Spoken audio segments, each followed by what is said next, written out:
Welcome back to Regency Furniture Stadium as the Southern Maryland Blue Crabs are set for Game 1 of a 3-game set with the Kentucky Wild Health Genomes. A pleasant good evening, Austin Rooney. Happy to have you along for the ride for tonight's broadcast.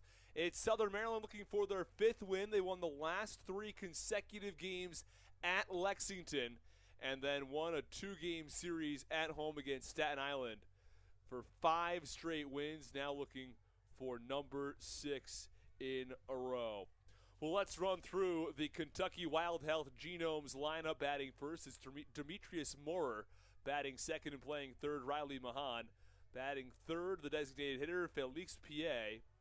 Batting fourth is Chris Shaw. He's at first base. Wellington Dotel is in center field. He bats fifth.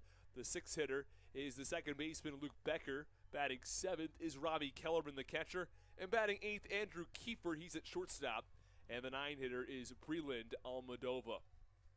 On the mound tonight for Southern Maryland, Mitch Lamson. Well, Mitch Lamson was last out against Lexington in Game 3 of that series. He allowed 6 runs in 4 innings, but he also got, or his team at least picked up the win. He got a no decision in only 4 innings of work, but the team picked up a 21-8 win. The bats came alive for him. He did allow quite a few runs in his start, but the team picked up the win. It was the second win in what is now a 5-game winning streak. Denson Hull picked up the first win of that winning streak, also picked up the win last night against Staten Island. Well, now let's take a look at the Blue Crabs starting lineup.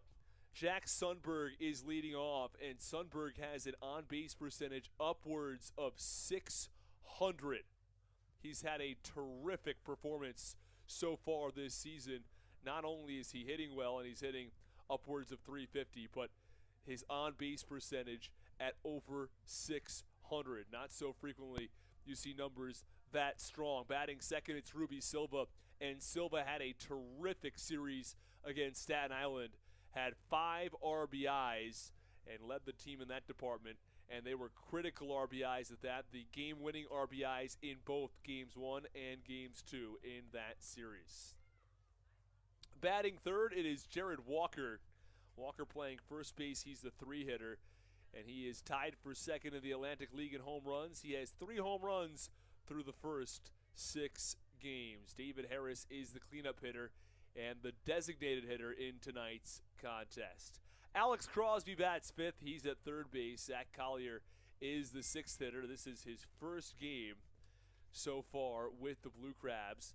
Last year, Zach Collier was with the Blue Crabs for the entire season, and he is joining the Blue Crabs now 7 games into the year. He was on the inactive list, recently activated, and trying to make sure everything was up and ready so that he would be able to play some games this year. And the Blue Crabs could definitely use another bat in the outfield. He's giving Matt Hibbert the day off. Braxton Lee will be in right field tonight. He bats 7th. Ryan Haug bats 8th. He'll be doing the catching tonight. Michael Baca is the 9-hitter. He'll be playing shortstop for the Blue Crabs. Baca had a 2-hit game in Game 1 of the 2-game set against the Staten Island Ferry Hawks. Well, let's take a look at our pitchers matchup tonight. We already mentioned Mitch Lamson. On the other side of the ball is Max Povsey. Povsey has had a good year so far. Only had 1 start where he pitched 5 innings, allowed just 2 hits and no runs.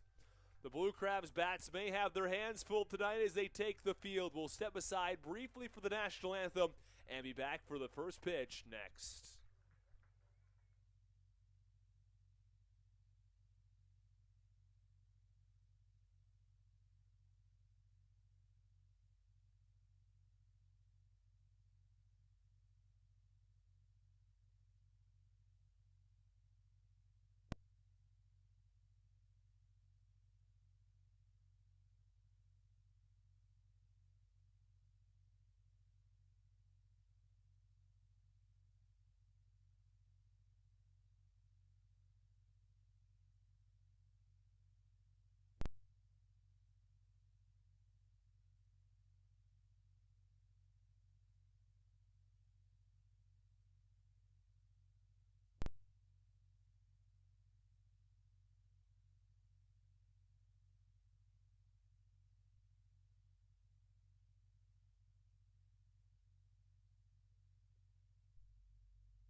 Well, a terrific rendition of the national anthem. Well done also by the color guard. A patriotic start to this one as the Wild Health Genomes out of Kentucky in their first season will be taking on your Southern Maryland Blue Crabs. It is game one of a three-game set. 6:35 start time for tonight's game, and we are just, again, moments away from that first pitch from the left-hander, Mitch Lamson. Lamson played as high as AAA. In 2015, he posted a 2.60 ERA across 17 and a third innings of work. And he also appeared in AAA before playing independent baseball. Most recently, Lamson played in the Mexican League back in 2018. That's the most recent time he was in AAA ball, when the Mexican League still had their AAA designation. But more recently, he was in Winnipeg, where he was the American Association Pitcher of the Year back in 2019. In 2019, he split time again between Winnipeg and Southern Maryland. And he is back with the Blue Crabs this year. In his career, he has pitched over 900 innings, has a 3.50 ERA.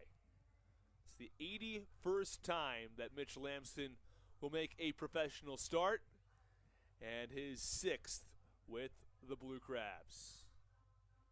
Well, he takes his last warm-up pitches as he's set to step in against Demetrius Moorer, the center fielder for the Genomes.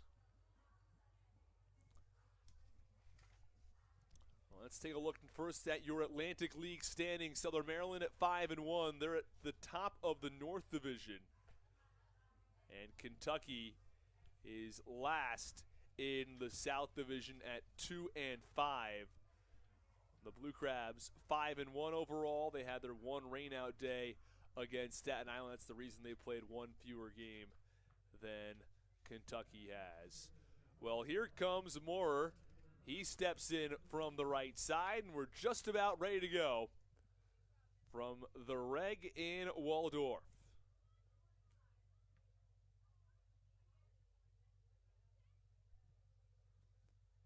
Moorer has just I beg your pardon.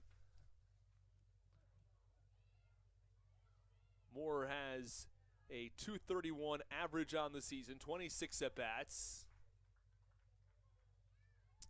As that's the first pitch, and it's in there for a called strike one. Count, no balls, and one strike on the leadoff hitter, Moorer. The 0-1, that's upstairs, and the count 1-1.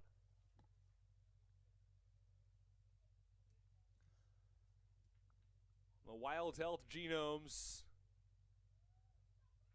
looking to improve their 2-5 record. They share the stadium in Lexington with the Lexington Legends as the 1-1 pitch in there for a called strike. Southern Maryland beat the Legends 3 out of 4 to start the season.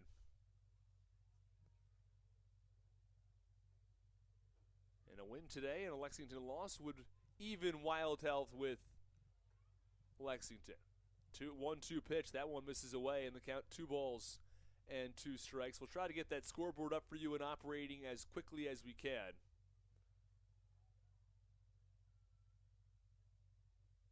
Two pitch.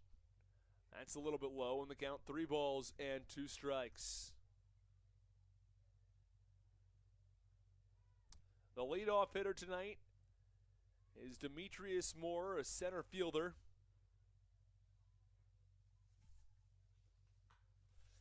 And the pitch swung on, a line drive over to short. A nice catch made by Michael Baca. Well, Baca's been terrific in the field. Made an outstanding play back in the first game against Staten Island, going to the third base side and flipping over to second. That one, a nice leaping grab for the first out.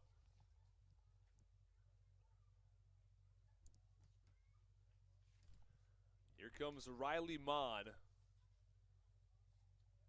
third baseman tonight.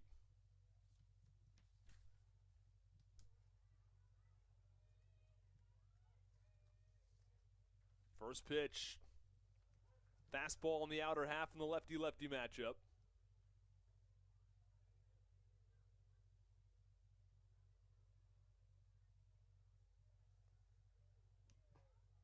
There's the 0-1 delivery. That one misses a little bit outside, and the count 1 ball and 1 strike.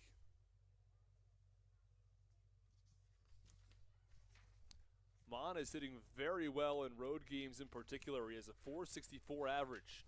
The 1-1 pitch cut on and fouled off toward the third base side. The count 1-2.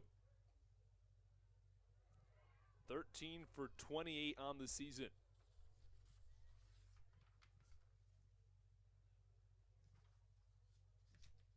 One ball and 2 strikes. Base path's empty here in the top of the first. And the 1-2 a little low. The count even at 2 balls and 2 strikes. Again, we'll get you that scoreboard up and operating as soon as we can, having a couple of technical difficulties in that department as the 2-2 is swung on and fouled off to the third base side.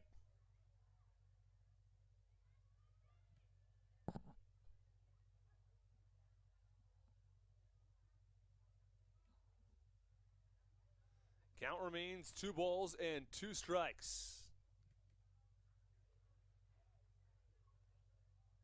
The pitch swung on and once again fouled back to the netting behind home plate. And the count remains 2 balls and 2 strikes. A long at bat that's been worked by Riley Bond.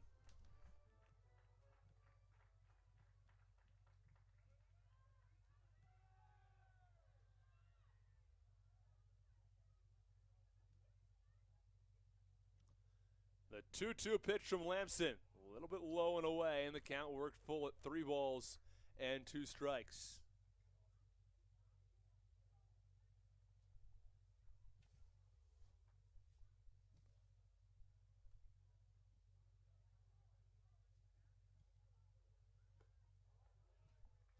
(3-2). Check down with the third base umpire, and he did not go around.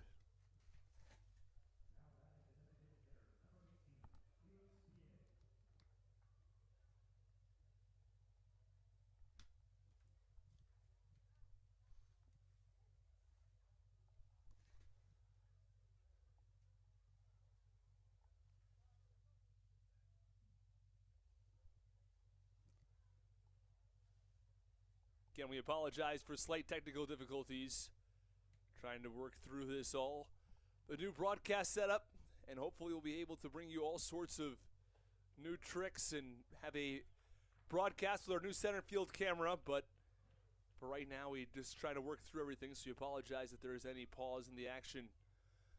But the first pitch is in there for a called strike on the 3-hitter, Felix Pierre, who played with the Orioles for quite some years, 6 years in the major leagues altogether. The 0-1 swung on a line drive, 1 hopper to second, on to short for 1, back on to first. A 4-6-3 double play to end the inning.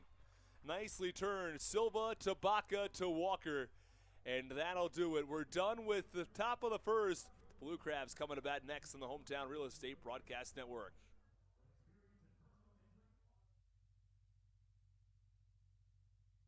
So, what do you like about your home? Go outside sometimes. Practice like hockey. I like to build Legos at home, ride my dirt bike. Hometown isn't just a part of our name, it's who we are. We know Southern Maryland because it's our hometown. We are Hometown Real Estate. We'll see you at the park, the grocery store, or the ball field, and we know why living here is great. Give us a call today at 443-275-9910 or visit us online at wehelpyouhome.com. We are your neighbors. We are Hometown Real Estate. Let us help you home.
This is Jack Sundberg, and you're listening to the Hometown Real Estate Broadcast Network.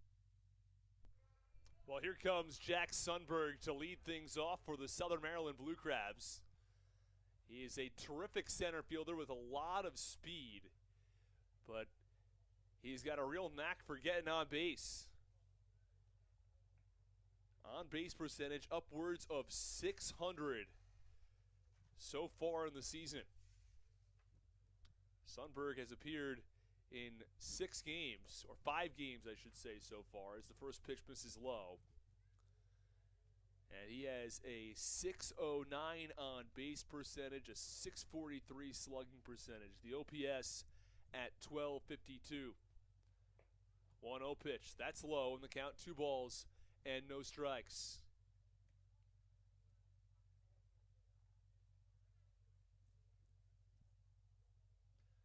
Two-0 count on the leadoff man for the Blue Crabs. Pitch, inner half for a called strike, and the count 2 balls and 1 strike. Blue skies overhead today. A really nice day in Southern Maryland. The temperatures will once again be dropping later into the evening. Right now, 64 degrees. 2-0 pitch, or 2-1 pitch, I should say. Another called strike, and the count even at 2-2 on Sundberg.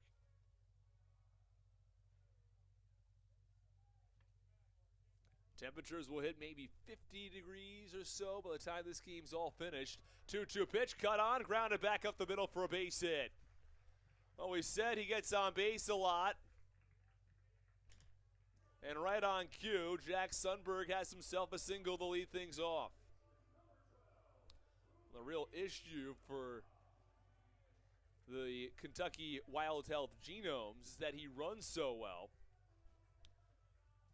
Sundberg is 2 for 2 on the year, but including last year, he's 50 for 53 on stolen bases. Would not be at all surprised to see him take off and try to turn this single into a double.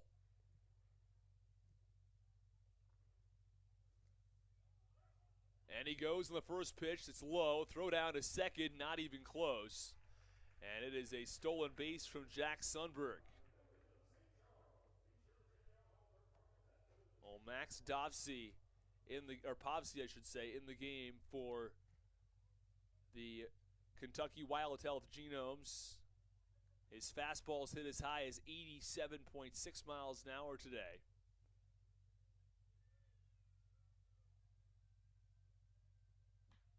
And the pitch, that one lying down the third base line. It's going to be extra bases. Sundberg will score easily. Ruby Silva trots into second. It's an RBI double. The Ribbies just keep on coming for Ruby Silva. He had 5 RBIs against Staten Island, and he's got one in his first at-bat today going the other way, roping a double down the left field line. The Blue Crabs have a 1-0 lead, just 2 batters into the inning.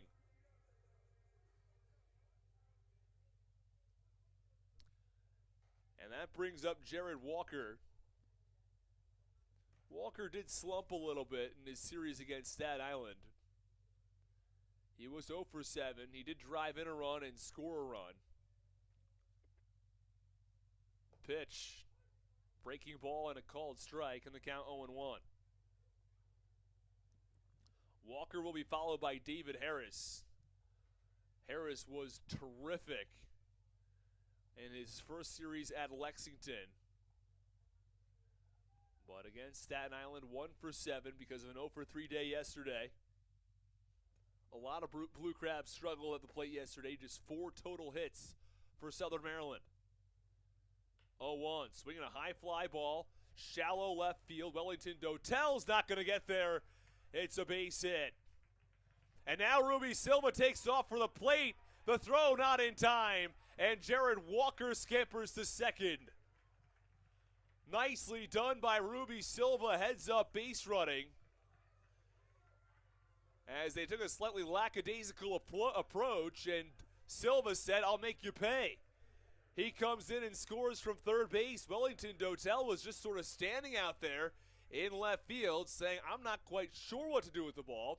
And Silva said, "You know what? I'm going home." And now it is a 2-0 Blue Crabs lead, a single for Walker. He advances to second on the throw and an RBI for the three-hitter. 3 batters into this game. The Blue Crabs have 2 runs that have crossed home plate, and it's David Harris from the right side. That one low into the dirt, and the runner, Walker, takes off for third base. And Southern Maryland has a runner on third with nobody out.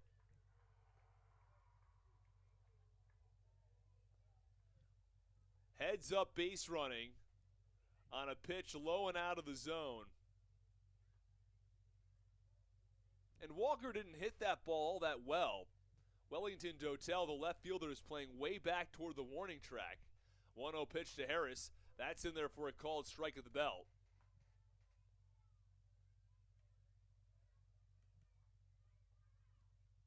Board. Next batter. Next.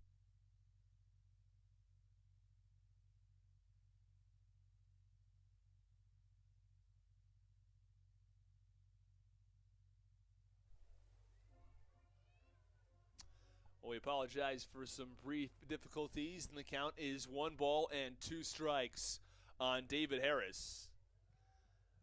Jared Walker leads off third base. A 2-0 Blue Crabs lead here in the bottom of the first inning. Max Povsey. Pitch, swing, high fly ball, shallow right, and it's going to drop in front of Breland Almodovar for a base hit. 4 Blue Crabs have come to the plate. 4 Blue Crabs have base hits, and they have a 3-0 lead here in the bottom of the first.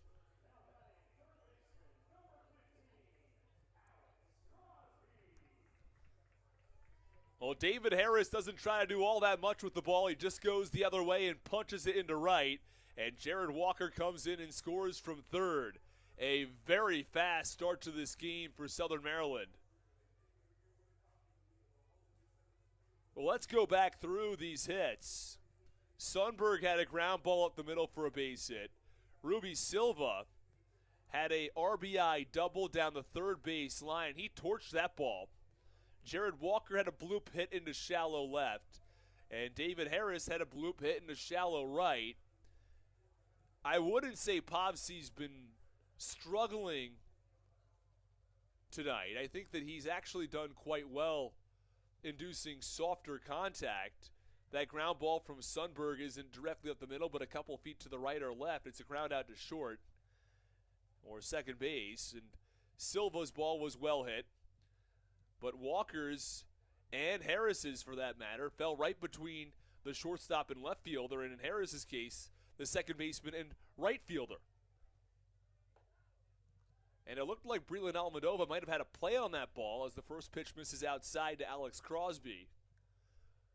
If he had tried to dive and make a catch, instead he decided to pull up and let that ball bounce in front of him.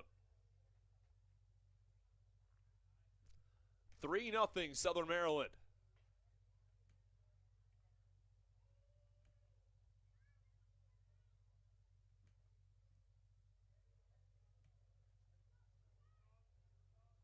No outs, the count 1 ball and no strikes.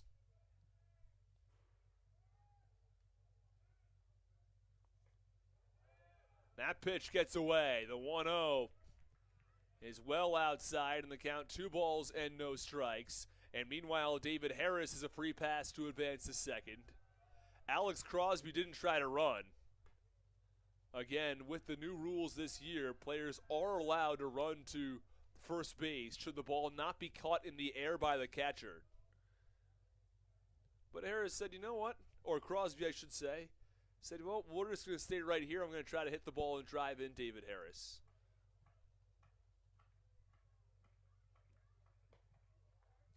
The 2-0 pitch, that's away, and the count 3 balls and no strikes on Crosby. So Povsey's been attacking hitters up until this point.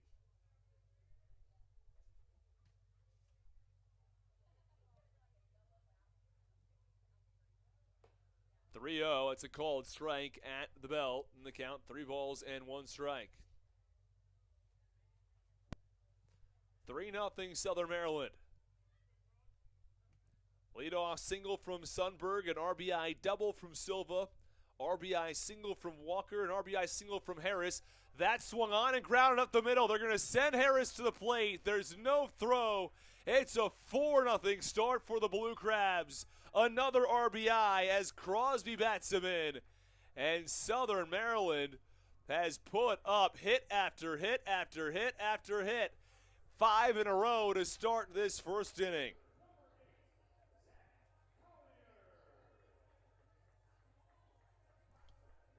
And here comes Zach Collier. It's his first at bat for the Blue Crabs this season.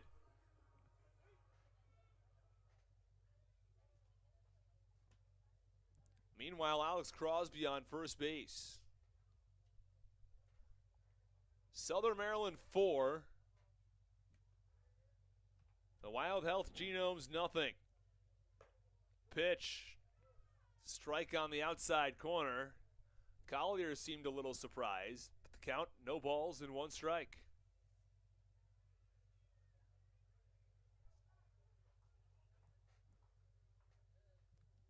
Alex Crosby from first.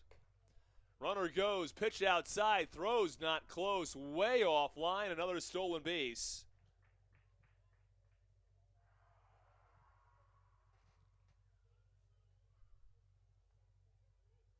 And now a runner on second, the count even at a ball and a strike. And the Blue Crabs are running everywhere. Sundberg had a stolen base. Ruby Silva advanced, or I should say Jared Walker advanced from second to third on a pitch that got just slightly away from the catcher as the 1-1 misses, count 2-1. David Harris advanced to second on a pitch that got past Robbie Kellerman. And Alex Crosby steals second.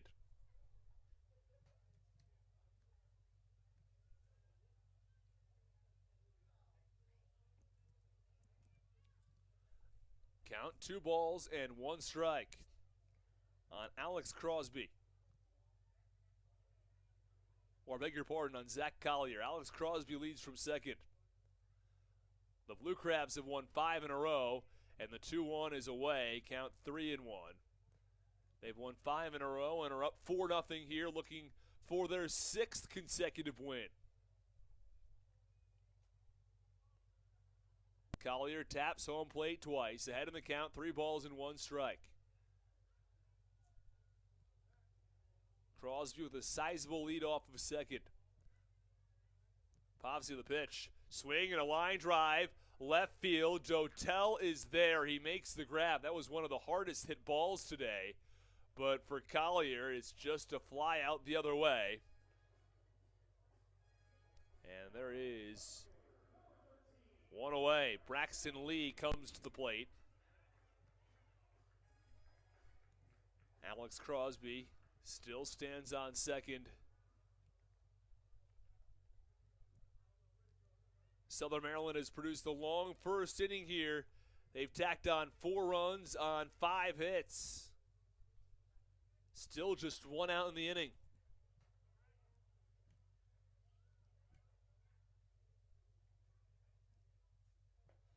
First pitch low and in the count, 1 ball and no strikes on Braxton Lee.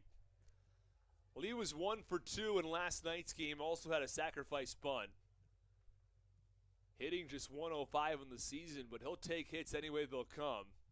And last night it was won by the infield variety. 1-0 pitch.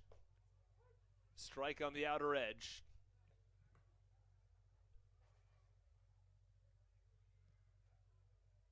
Called strike by the home plate umpire, Jim Clayton. First base umpire is Kirk Powell. Over at third, Levante Palmer. Pitch, swinging a ground ball toward the shortstop. He's having trouble with it. Keller can't come up with it. Or I should say Kiefer. And there is a runner on first base now with 1 out. We'll have to see how that scored. But runners now on the corners with still 1 out. The shortstop, Andrew Kiefer, was ranging up the middle. and did not field that ball cleanly. And Braxton Lee now stands on first base. It was going to be a tough play. I'm not 100% sure they would have gotten Braxton Lee, who runs rather well. And they're going to give him a single. It was also deflected by the pitcher, Max Povsey.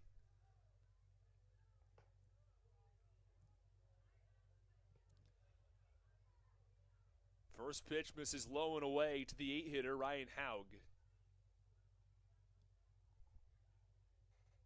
Alex Crosby from third, Braxton Lee from first. 1 out in the bottom of the first inning. The Blue Crabs with a 4-0 lead.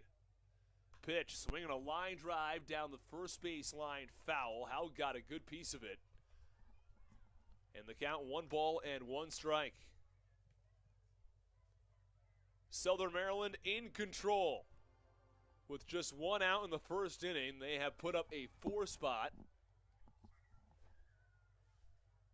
And are still threatening with Alex Crosby 90 feet away. Pitch to Haug. Oh, came up and in and hit him.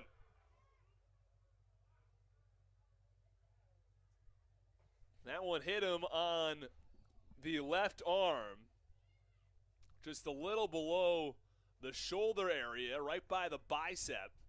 They'll leave a bruise, there's no question about it. And we've talked about this now quite a bit this season if you've joined us on the Hometown Real Estate Broadcast Network. It's a free pass, but I always say, not really a free pass for a hit-by pitch.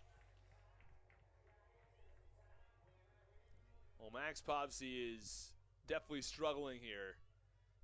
Allowed 6 hits and now hit a batter, and it's the 9-hitter Michael Baca who steps in. The Blue Crabs have batted around. First pitch, fastball, or curveball, I should say, outer half for a called strike. So, Crosby from third, Lee from second, Haug from first in the bottom of the first inning. 4 runs on 6 hits for Southern Maryland. 0-1. Oh, defensive swing on a pitch up and in the count, 1 ball and 1, or no balls and 2 strikes, I should say.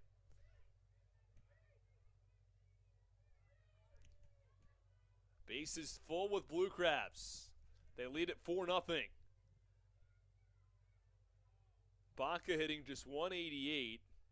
And the pitch, swinging a ground ball to short. This could be 2. On to second for 1. Back on to first, the double play. Well, Andrew Kiefer makes up for his error or mistake. It wasn't ruled an error. Goes down as a hit just moments earlier as he starts a 6-4-3 double play to end the bottom of the first inning. Well, we're done with 1 here at the Reagan Waldorf. It's the Blue Crabs 4 and the Wild Health Genomes nothing.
Patrick Baker, and you're listening to the Hometown Real Estate Broadcast Network. Top of the second inning, both the top of the first and bottom of the first ended in double plays, but what happened prior is the difference in this one. The Blue Crabs had scored 4 runs, no runs scored by the Wild Health Genomes. First pitch from Mitch Lamson misses away for ball 1 on the cleanup hitter Chris Shaw. The 1-0. Swung and tapped foul on the count, 1 ball and 1 strike. Chris Shaw played in the Giants organization, parts of 2 seasons in Major League Baseball. Always fun when you get to see some former MLBers in the league. 1-1. Pitch right down the middle in the count, 1 ball and 2 strikes. Played with the Giants back in 2019 at the age of 25 and in 2018 at the age of 24. The 1-2, cut on and missed, struck him out. Lamson retires Chris Shaw, and there's 1 away here in the top of the second. His first strikeout of the game. And here comes Wellington Dotel, who is wearing number 1 today. The numbers for the Genomes are, to be quite honest, sort of everywhere. They had some recent changes prior to the game with their numbers. And Wellington Dotel was listed as 20. Online maybe listed as 25, but is wearing number 1 today as the first pitch is a called strike 1. Oh, nope. Looked close. I thought the umpire, Jim Clayton, had made a call for a strike, but it's being listed as a ball. Ball 1. That one is a little in, and the count now 2 balls and no strikes. Board. Next batter.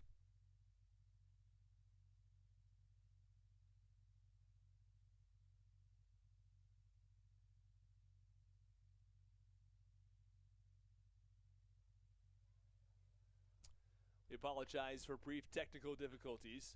Pitch, swinging a ground ball to second. Gobbled up by Silva. The throw to first is in time. So a quick 2 away now in the inning.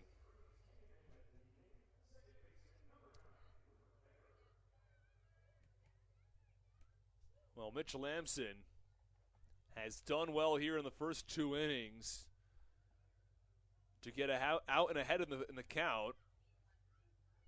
And has now faced 5 batters. It's been 5 batters, and he's faced the minimum.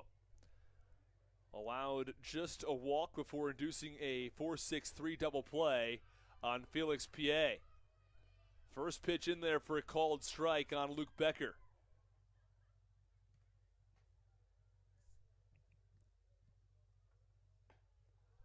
The 0-1.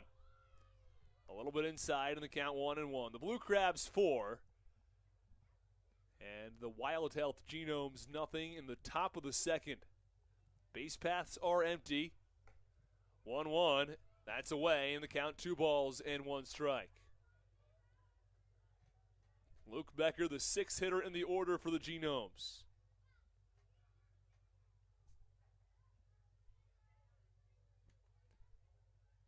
Pitch, swinging a high ball. Deep Next center. batter.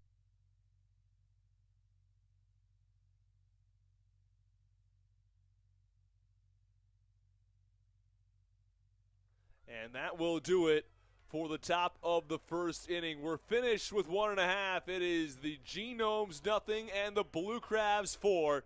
You're listening to the Hometown Real Estate Broadcast Network.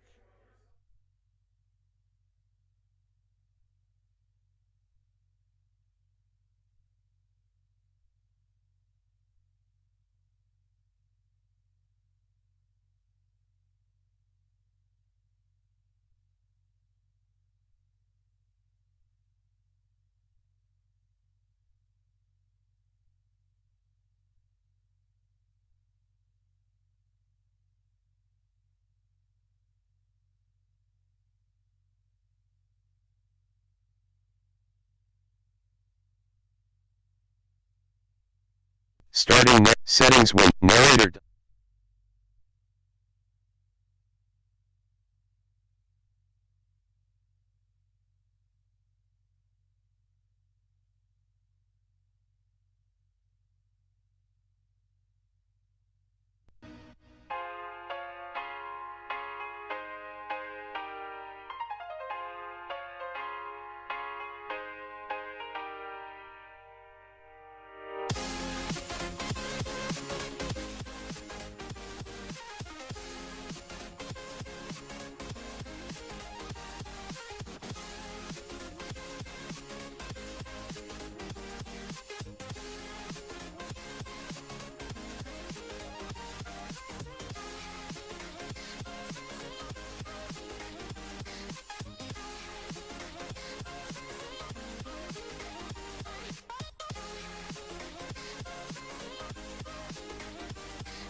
to the Hometown Real Estate Broadcast Network.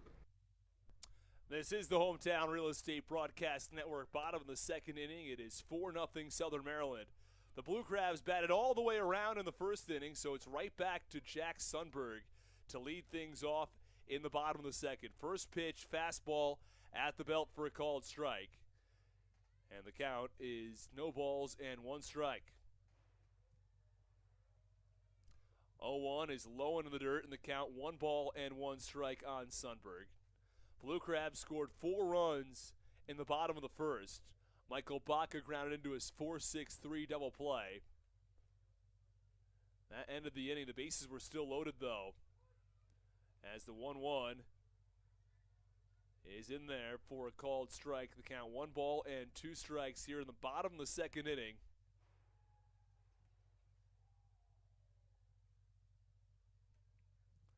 The 1-2, low into the dirt, count 2 balls and 2 strikes.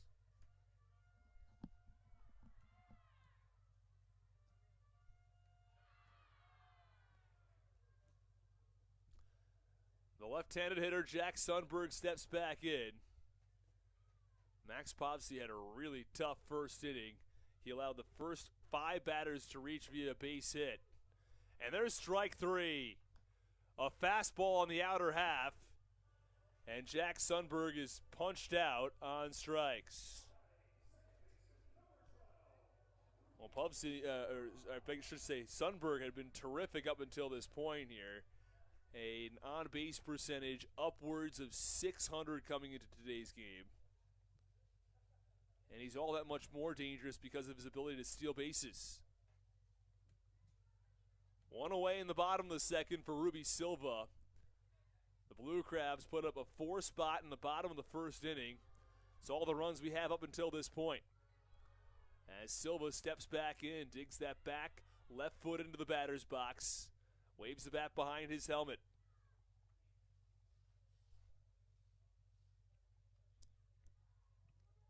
Well, Popsy calls time. He steps off and now steps back on. Gets the sign from his catcher, Robbie Kellerman. 1-0. Swinging a ground ball. Third base side past the outstretched reach of Riley Bond.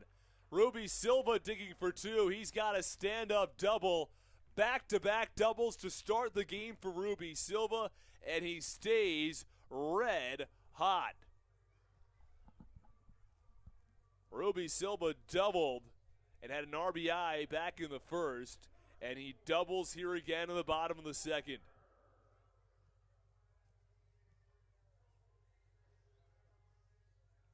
Well, an opportunity for Jared Walker to try to drive him in.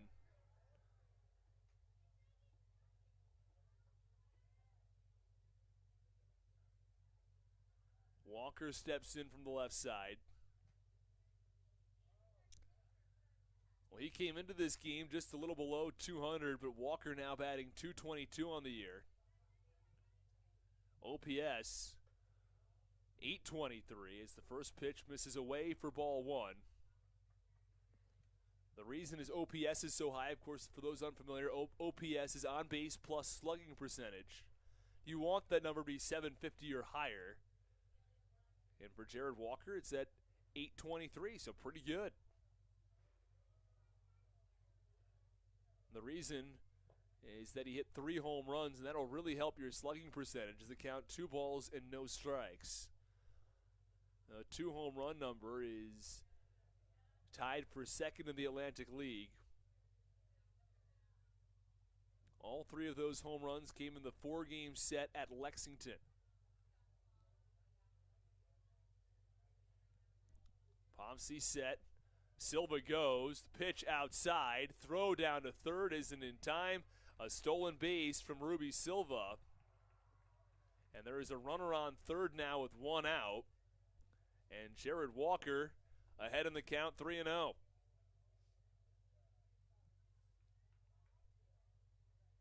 Silva forced to rebuckle his belt a little bit over there at third. Everything back where it's supposed to be, and the 3-hitter Jared Walker, I should say, taps home plate once, awaits the pitch. Runner on third, 1 out. 4-0 Blue Crabs, 3-0. That's a called strike on the inner half. And the count 3 balls and 1 strike. The infield in here now for the Wild Health Genomes with 1 out and a 3-1 count. Do not want to surrender that 5th run. They gave up 4 runs in the first 5 batters back in the first. 3-1 pitch, swinging a ground ball to first. Nicely fielded by Chris Shaw. He looks back, Silva at third, and steps on the bag. And there are 2 away. A hard hit ball by Jared Walker, but right at the first baseman, Chris Shaw. And Ruby Silva is, for the meantime, stuck at third. And here is David Harris.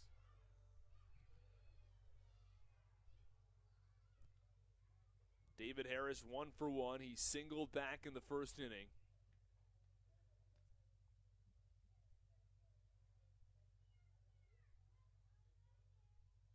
Waves the bat behind his helmet. First pitch misses away for ball 1. Now 2 away.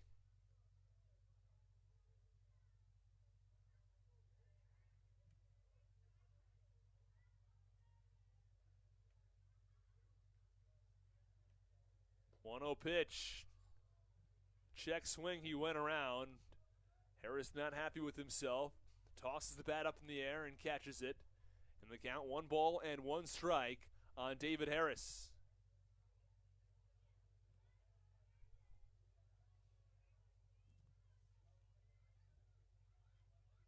Harris waves the bat behind his helmet once more. Silva from third, 4-0 Blue Crabs in the second. The pitch, swinging a one-hopper, took a funny bounce. Shaw handles it, though, and records the out as he steps on first base before Harris to end the second inning. Well, the Blue Crabs have 4 runs and 7 hits in the first 2 innings. They lead the Wild Health Genomes 4-0. You're listening to Blue Crabs Baseball on the Hometown Real Estate Broadcast Network.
This is Matt Hibbert, and you're listening to the Hometown Real Estate Broadcast Network.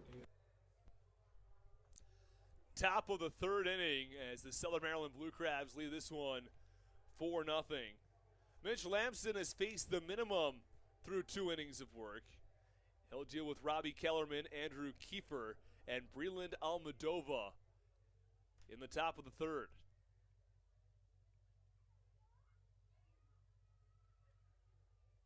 Robbie Kellerman steps in from the right side.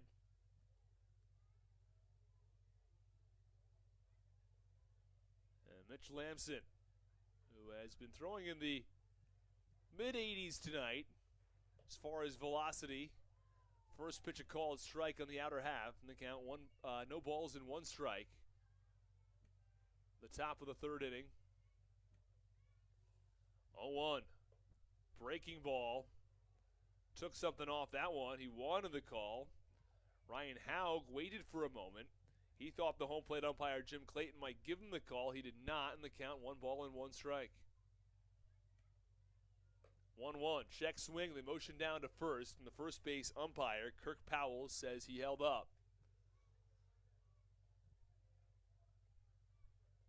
So the count 2-1.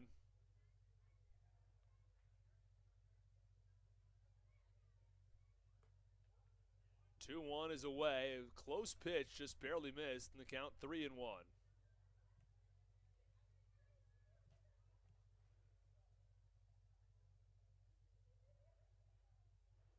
3-1 offering. Swinging a foul ball back to the netting behind home plate. Count 3 balls and 2 strikes.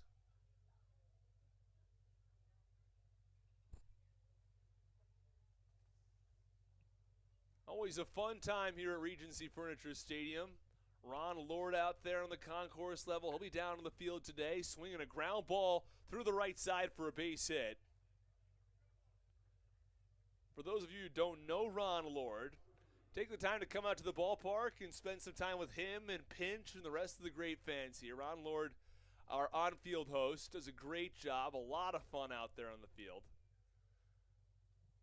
Has some fun with our PA announcer as well, Stevie Bowen, who's here this year. You might have heard Stevie a little bit on the broadcast last year. He does all the games for the public address this year. So if you want to hear Steve Bowen again, you got to come out to the ballpark to listen to him. All the more reason to do so. Or you can always listen to me here as well. First pitch a little bit low for ball 1 on Andrew Kiefer. You'll also see Andrew Banstra, who's been on the broadcast in the past year as well at the ballpark. Andrew's doing a lot more work in the stadium with fans here live in attendance as opposed to on the broadcast, as the 1-0 pitch is swung on and popped up to right field. The right fielder, Braxton Lee, ranges over toward the line to make the grab for the first out. He will be on the broadcast sometimes, though. Don't worry. He'll be joining us as there is one away, I should say, in the top of the 3rd inning. Runner on first base, 1 out. The Kentucky Wild Health Genomes have a runner on first base via a single. That was Robbie Kellerman. It's the lone hit on the day for the Genomes.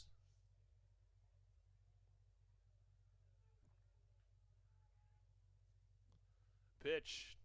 That one's low and inside. Breaking ball on Breland Almadova.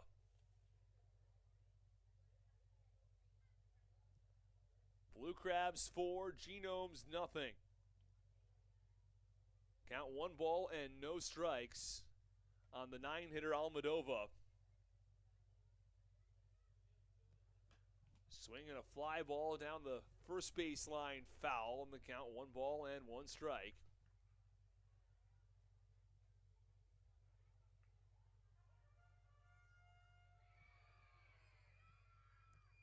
Almadova digs that left foot in the front part of the right-hander batter box. Almadova with the lead off first. The 1-1 pitch, swinging a line drive to center field. The center fielder, Jack Sundberg's got it. He's going to throw to first. It's offline. Gets by the first baseman, Jared Walker. But it was the pitcher, Mitch Lamson, who was covering behind him. As Jack Sundberg saw that Robbie Kellerman was a ways off first base and tried to double him up.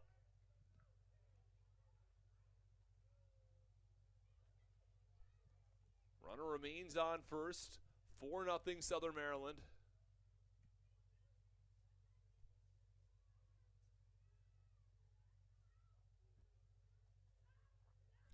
Back to the top of the order with Demetrius Moorer. He lined to shortstop his first time out. It was a nice play by Michael Baca. First pitch from the lefty Lamson. Called strike in the count 0-1. Robbie Kellerman, the lone hit for the Wild Health Genomes through 3 innings, or 2 2/3, I should say. The 0-1, fastball away in the count 2-0, or 1-1.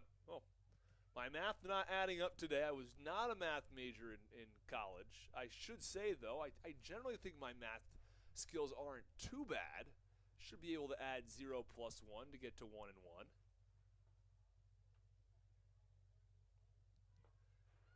Well, that's a swing and a miss at a breaking ball.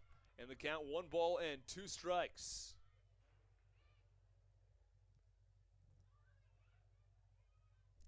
Lamson changing speeds. He does not throw all that hard, only in the mid-80s or so. But he takes something extra off it on those breaking balls and still keeps hitters off balance. The 1-2, a swing and a miss, struck him out. Second strikeout of the day for Mitch Lamson. He's done with 3 innings of work. He's allowed just 1 hit, and the Blue Crabs lead this one 4-0. We're headed to the bottom of the third next. Stick with us in the Hometown Real Estate Broadcast Network.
This is Jack Sundberg, and you're listening to the Hometown Real Estate Broadcast Network.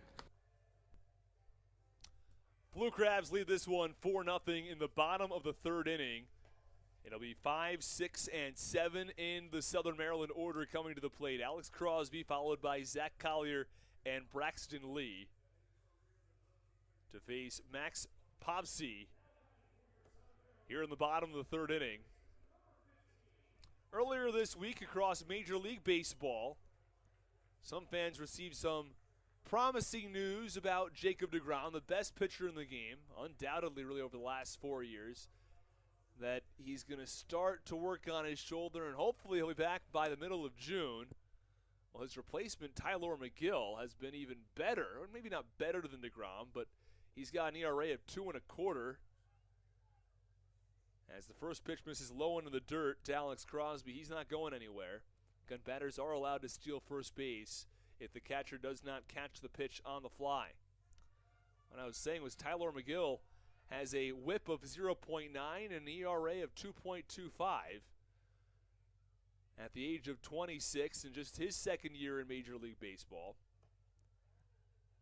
And the 1-0, that's inside, and the count 2-0. It's not all that frequent you see guys at the Major League level peak or start to hit their stride after the age of maybe 24 or 25, but McGill wanted someone at 26 who's done just that. That's a ground ball through the right side for a base hit, deflected off the glove of Chris Shaw at first. And there's going to be a runner on first base with 1 out. But there are quite a few guys in the Atlantic League who we've seen recently who have made their MLB debut near the age of 30. Some guys who've been in independent ball the entire time who make their way up to Major League Baseball. Chris Mazza is now in a full-time role in Major League Baseball. Joe DeLuca was with the Blue Crabs last season. He's now in AAA.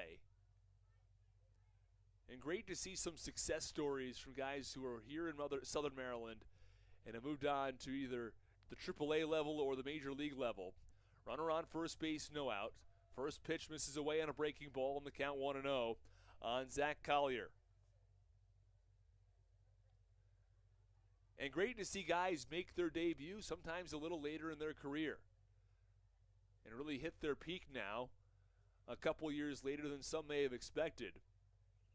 We saw Julio Teheran in the last series, and he was really at his peak between the ages of 22 and 25 when he made those All-Star games. But we're seeing some guys make the MLB now at the age of 30, especially out of the Atlantic League. 1-0, swinging a high fly ball, shallow right field, sends Luke Becker back into right. The right fielder, Breland Almodovar, comes in and makes the grab for the first out. Nearly fell in a triangle there. But there is one away now in the bottom of the third. And Braxton Lee comes to the plate.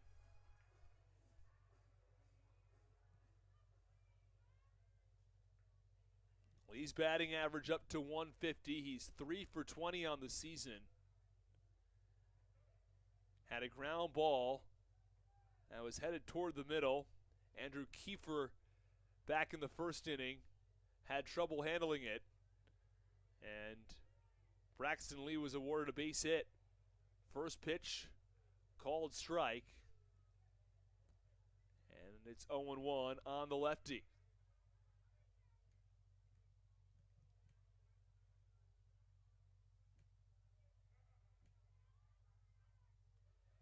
Count, no balls and 1 strike. Runner on first base in the bottom of the third.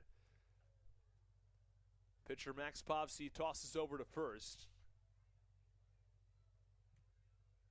Check on Alex Crosby, who stole second back in the first inning. 0-1, swinging a ground ball towards second, fielded by Becker. The throw to second, I should say, for the lead out, and there are 2 away. Lee reaches on a fielder's choice.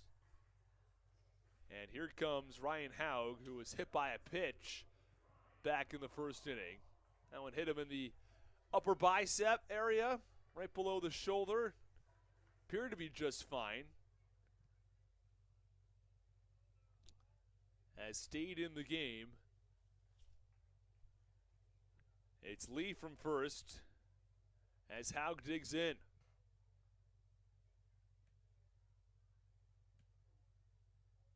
First pitch from Povsey is swung on and grounded sharply toward the Blue Crabs dugout.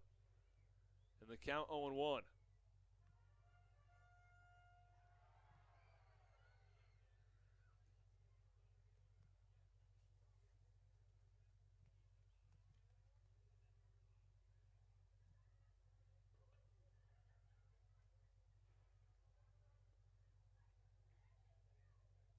Haug waves his bat a couple of times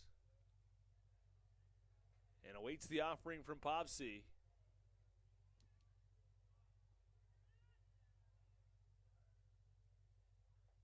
Pitch.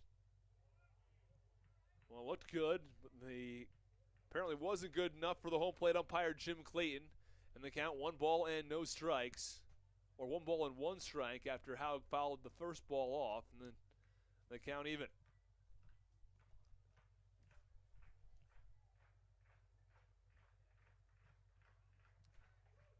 Povsey tosses over to first.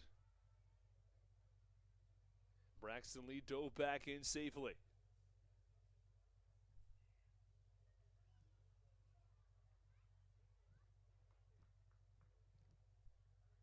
Well, there's no secret of the Blue Crabs running quite a bit.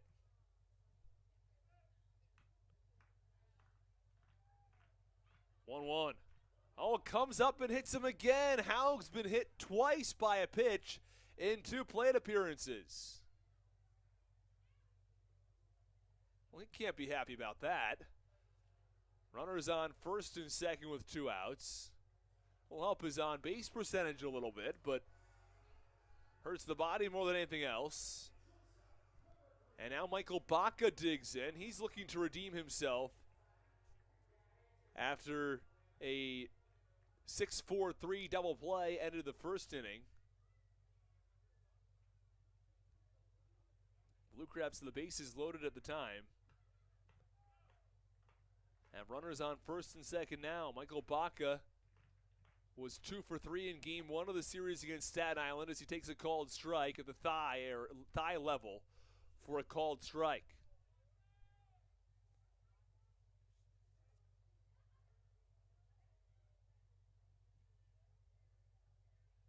Well, Crosby singled to start things in the third. Collier flied out to right. 0-1. That's a breaking ball, and it's strike 2. Braxton Lee then grounded into a fielder's choice, and Ryan Haug was hit by a pitch. So runners on first and second with 2 outs. Still the 4 runs from the Blue Crabs back in the first inning. All the scoring that's on the board right now, the 0-2. That's outside, and the count 1 ball and 2 strikes.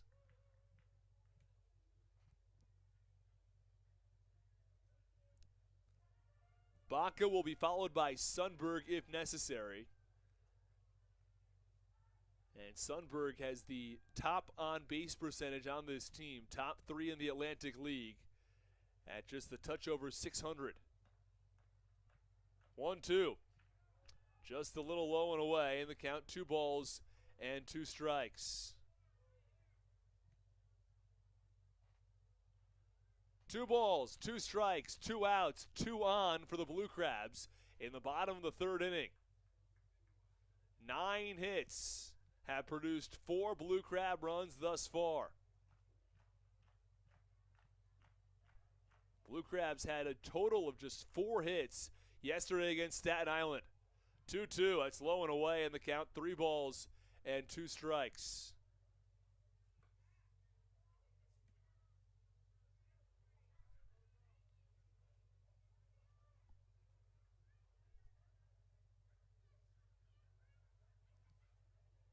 Lee from second, Haug from first. The payoff pitch upcoming to Michael Baca.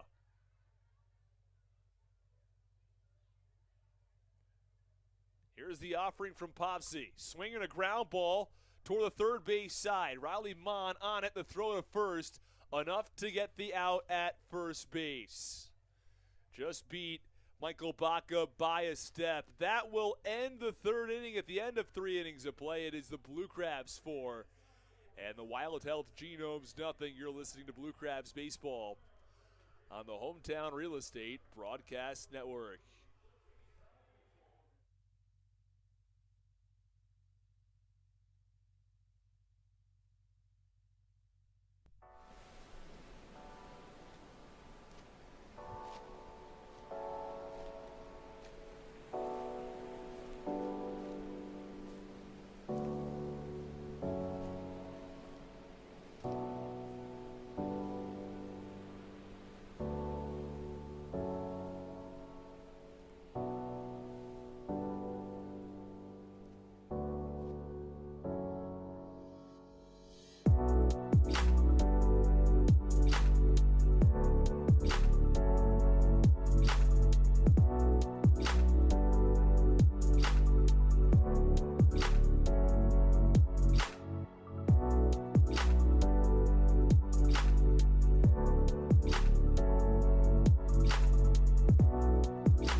This is Bradley Roney, and you're listening to the Hometown Real Estate Broadcast Network.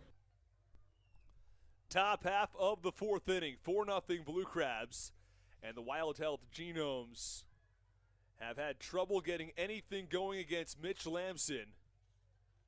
He's faced just 10 batters to retire 3 innings worth of genomes, I guess you could call them. As the first pitch swung on and drilled down the right field line, foul. A real charge put in that ball by Riley Mon.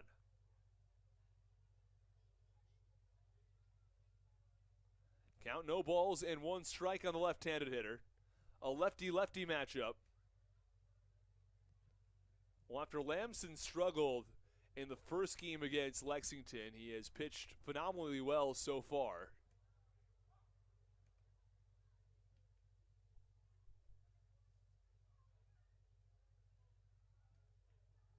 With the base paths empty and no outs. Pitch, that one low and away in the count 1-2. Riley Mon walked his first time up, but was out on a double play ball from Felix Piet, who stands on deck. 1-2. That's away in the count, 2 balls and 2 strikes.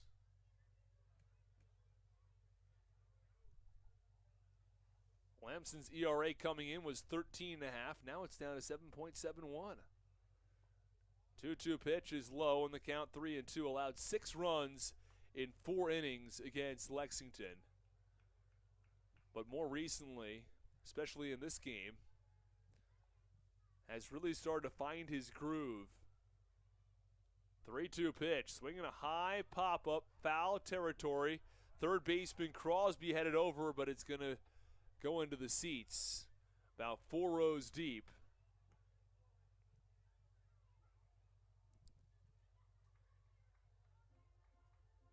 And the pitcher, Mitch Lamson, going to take some time for Michael Baca and Alex Crosby to get back in position.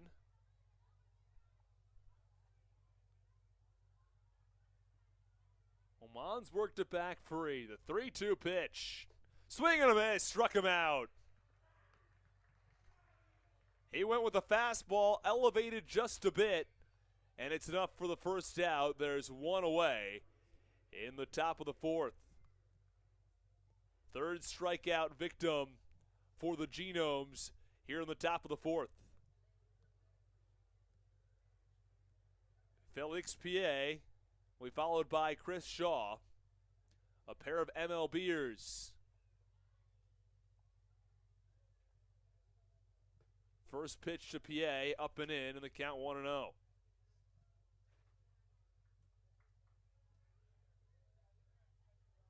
Piet played with the Orioles from 2009 to 2011, with the Pirates in 2013. The 1-0 on the outer edge for a strike, in the count 1 ball and 1 strike.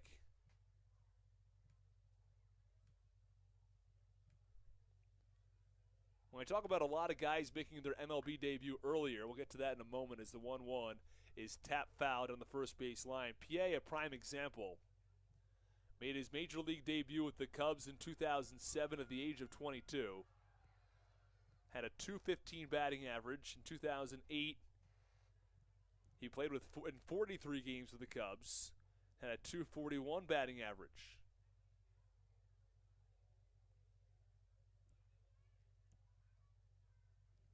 The 1-2 pitch, breaking ball, a defensive swing toward the third base side, gets into the seats. And the count remains 1 ball and 2 strikes on the lefty. 1-2 once more, that's low in the count, 2 balls and 2 strikes. Base paths empty. In the top of the 4th, the Blue Crabs winning this one 4-0. 2-2, swung on, a slow roller to first, gobbled up by Walker. He'll toss back to the pitcher Lamson, and 2 up and 2 down here in the top of the 4th. And here is Chris Shaw.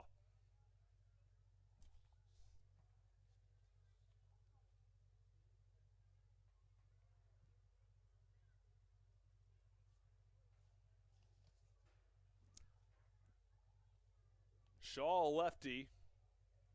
He went down swinging his first time up. Well, the two MLBers have combined for 0 for 3, a double play, a strikeout, and a ground out to first. For the Wild Health Genomes, the first pitch away for ball one. It's not always the guys who have played in the majors who end up doing the best in the Atlantic League. From time to time, you'll see guys who have just had a career throughout independent baseball who put up some of the best numbers. The 1-0. Swinging a slow ground ball over toward the Blue Crabs dugout. A lot of those guys are hungry to get all the way to affiliated ball and haven't been there in the past necessarily, and are in a bit of an upward trajectory.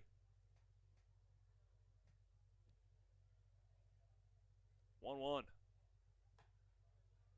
Fastball just misses in the count. 2 balls and 1 strike. Nobody on in the top of the fourth.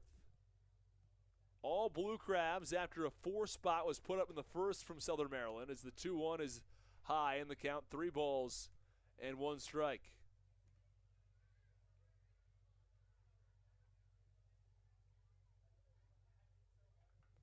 Lamson behind in the count on the lefty. Here's the pitch. Swinging a ground ball through the right side, a base hit. And Chris Shaw has himself the second hit of the day for the Wild Health Genomes.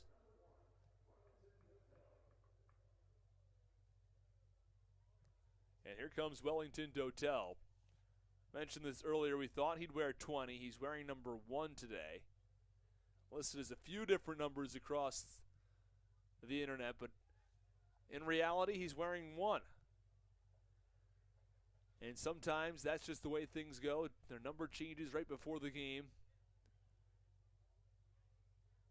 There were some size issues with jerseys for certain players, so the Genomes having to make a couple of last-moment adjustments, and Wellington Dotel one of them, as he is, in fact, wearing number 1 tonight.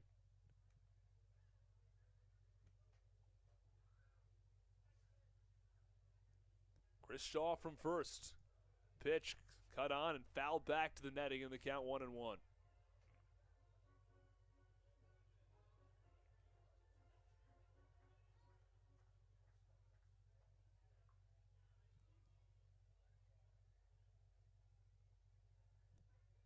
Mitch Lamson has gone 3 2/3 innings of work so far. The 1-1 inside, count 2-1. He's allowed 2 hits. He's walked 1, had a 1-2-3 inning in the second, had an unconventional 1-2-3 inning in the first. Faced 4 batters after a single in the third. And the 2-1 swung on and driven into center field. Sundberg had to take a couple of steps back and watch the ball bounce in front of him. So there's a 2-out single for Wellington Dotel. Back-to-back hits for the Wild Health Genomes.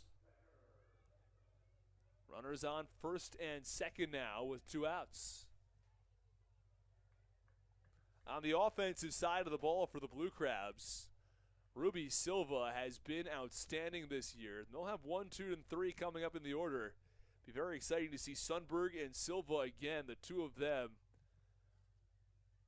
are getting on base and hitting the cover off the ball respectively at an extremely high rate.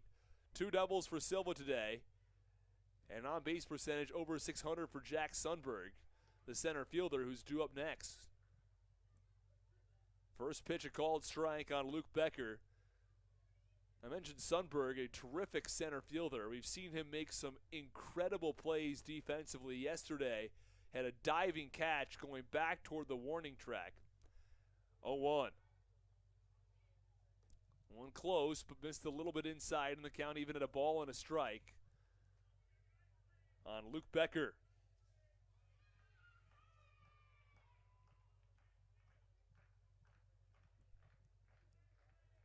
Wellington Dotel off first, Shaw from second. 1-1, big wave and a miss in the count. 1-2.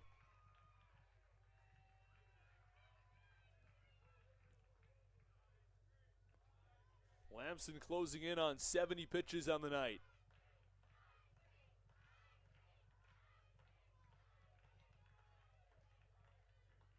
Gets the sign from the catcher, Ryan Haug. 1-2, low in the dirt in the count, 2 balls and 2 strikes.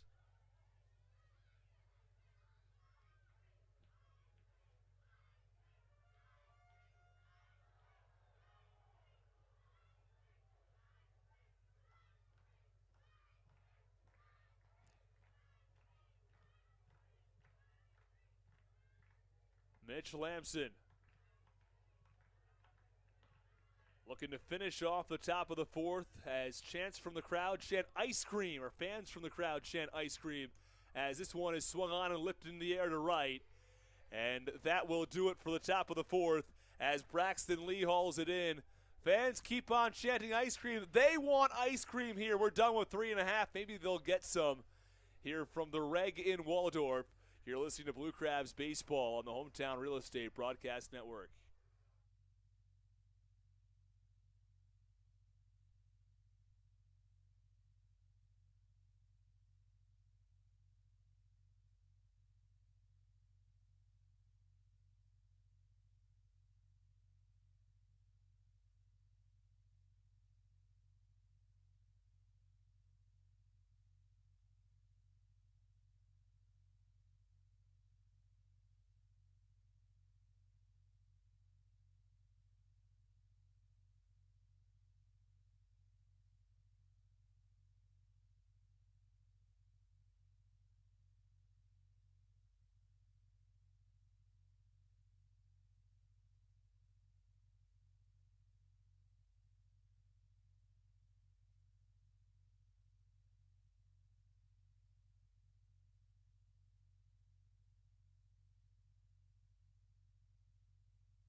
This is Raul Shah, and you're listening to the Hometown Real Estate Broadcast Network. 1, 2, and 3 in the order due up in the bottom half of the 4th for the Blue Crabs. As the first pitch, Jack Sundberg squares around and tries to bunt down the third baseline, but he bunts it foul, and the count 0-1. The Blue Crabs lead 4-0. This is the 3rd time to the plate for the Blue Crabs leadoff man in just the 4th inning. The Blue Crabs batted around in the first. Jack Sundberg singled, stole second, and came around to score his first time up. He struck out his second time as the 0-1 pitch is cut on and top foul down the first base side. And the count, no balls and 2 strikes.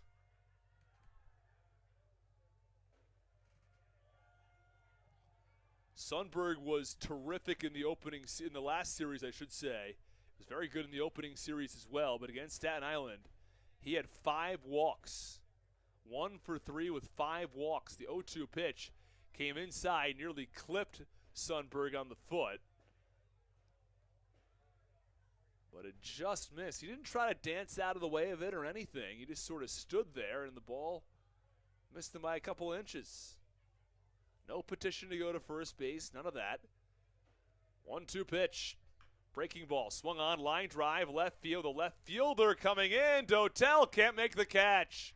Gets by him, and Sundberg heads into second base. It was a weird play where Dotel just sort of reached down, didn't give a full dive. It was like a half-hearted effort, and it skipped out of his glove and past him. And now there's a runner on second base. with nobody out. The leadoff man, Sundberg, on. I'd have to imagine he'll be credited with a base hit there, but whether it's an additional error charge to Dotel, we're yet to see. As Ruby Silva digs in. Sundberg from second with nobody out.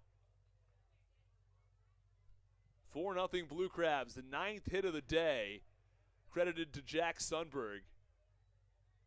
First pitch misses upstairs and outside for ball 1 on Ruby Silva.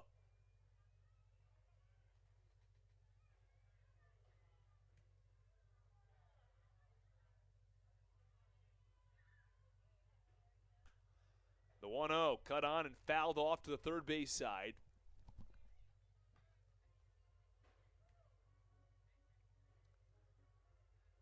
And the count, 1 ball and 1 strike on the lefty, Silva, who doubled and drove in a run back in the first. He doubled and stole third in the second. Has an opportunity to drive in yet another run here. The 1-1, swinging a ground ball through the right side for a base hit. Sundberg rounds third. The throw to the plate never even comes. They throw into second, and it's an RBI single from Ruby Silva. He's 3 for 3. He's driven in 2 runs, and the Blue Crabs have a 5-0 lead.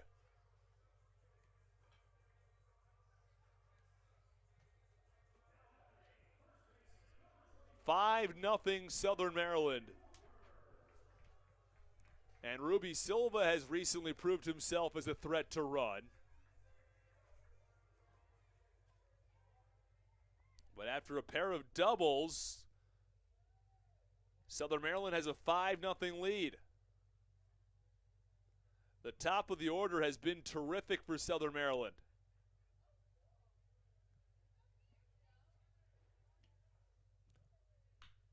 First pitch swinging from Jared Walker is driven to deep left field. Back to the warning track. It is out of here. A 2-run home run from Jared Walker. It's his 4th of the year. It ties the lead in the Atlantic League as he hit the ball the other way to deep left center field and has put the Southern Maryland Blue Crabs ahead 7-0.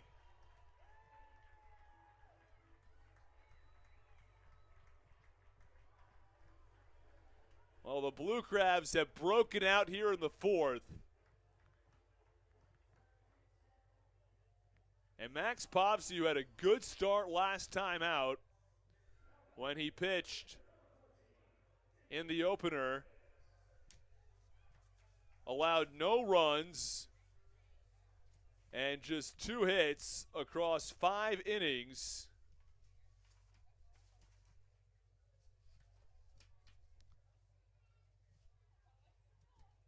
Well, that was back on April 23rd against High Point. Pitched incredibly well there, but since then, in tonight's start, 7 runs, all of them earned, and 11 hits for these Blue Crabs bats that were starved for offense last night. They had just 4 hits, mustered 1 run.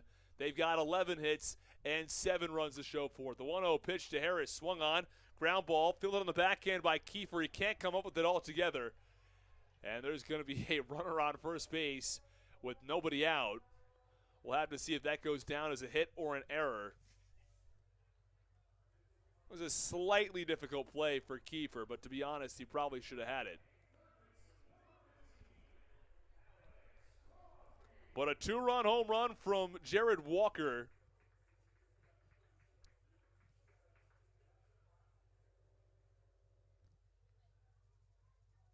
Three runs have come in the inning for the Blue Crabs. And there's a man on first with nobody out. The errors compiling. First pitch swinging from Crosby. A throw to second for 1. Back on to first, not in time. A 5-4 putout to get the lead out.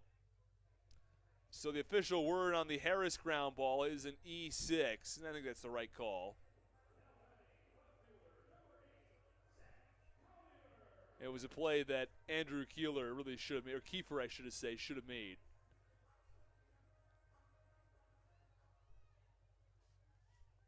So runner on first base with one out now. And here is the 6-hitter, Zach Collier. Collier playing in his first game this season with the Blue Crabs. First pitch, fastball, outer half. There's a called strike.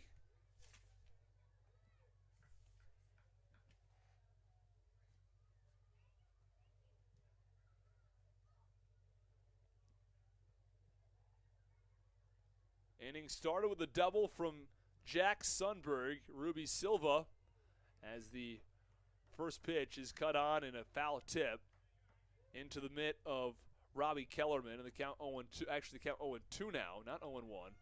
First pitch was a called strike. Going back to recap this inning, though, Sundberg led off with a double. Ruby Silva then had an RBI double. And Jared Walker followed it up with a 2-run home run. The 0-2 pitch swung on and fouled back to the netting, and the count remains 0-2 on Zach Collier. Collier started the season on the inactive list, took a little bit of time to get back and ready to go here, and now he makes his debut in the 7th game of the season here for the Blue Crabs. They're off to a terrific 5-1 start, having won 5 straight. As the 0-2 is going to toss over to first, check on Alex Crosby, who reached on the fielder's choice.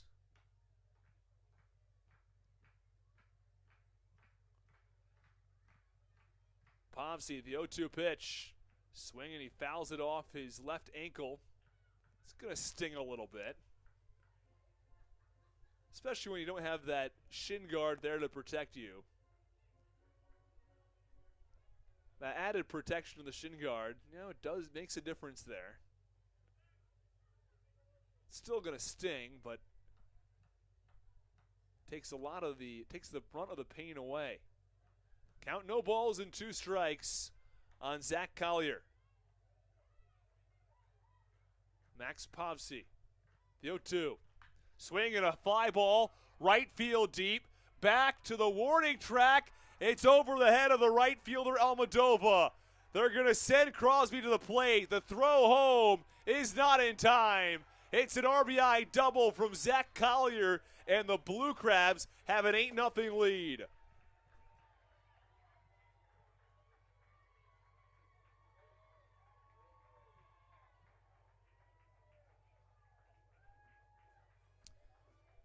Well, the bats just keep on producing.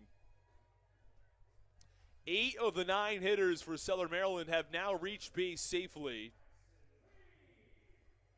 And 7 hitters have a base hit. The only 2 without a base hit, Ryan Haug. He has 2 times where he's been hit by a pitch.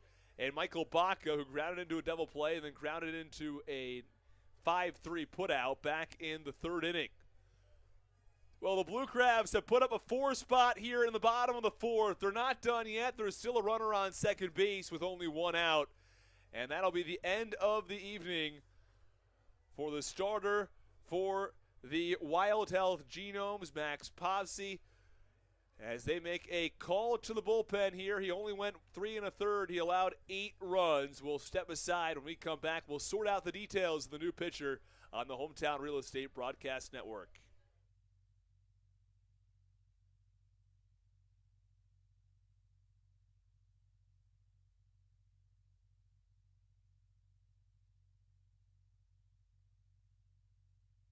So, what do you like about your home? Go outside sometimes. Practice like hockey. I like to build Legos at home. Ride my dirt bike. Hometown isn't just a part of our name, it's who we are. We know Southern Maryland because it's our hometown. We are Hometown Real Estate. We'll see you at the park, the grocery store, or the ball field. And we know why living here is great. Give us a call today at 443-275-9910 or visit us online at wehelpyouhome.com. We are your neighbors. We are Hometown Real Estate. Let us help you home.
This is Austin Rye, and you're listening to the Hometown Real Estate Broadcast Network.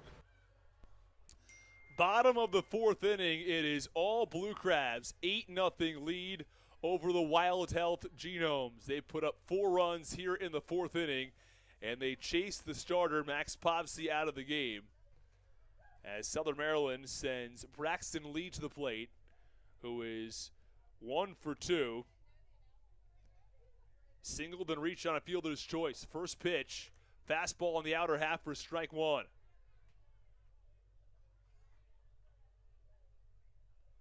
Lee digs back in from the left side. The new pitcher who's entered the game, William Kerwan.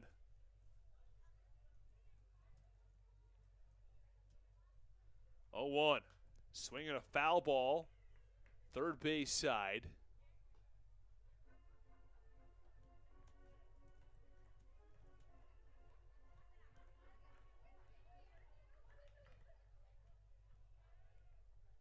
Zach Collier had an RBI double before Povsey was chased from this game.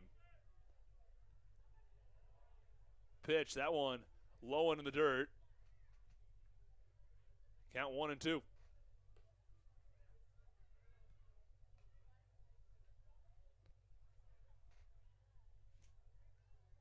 William Kerwan, 25 years old. Pitched at Pittsburgh in the ACC back in 2018.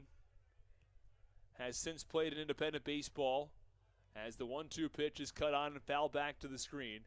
Was in Gastonia last year where he had an 8.68 ERA. And so far with the Kentucky Wild Health Genomes, he has a 15.43 ERA.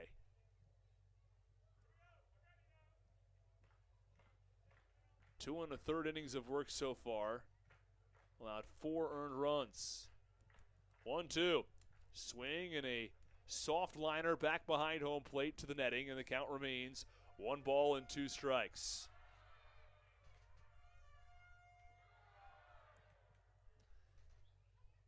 Zach Collier, who had his first hit of the season with the Blue Crabs just moments ago on an RBI double, now 1 for 3 on the season, playing in his first game tonight.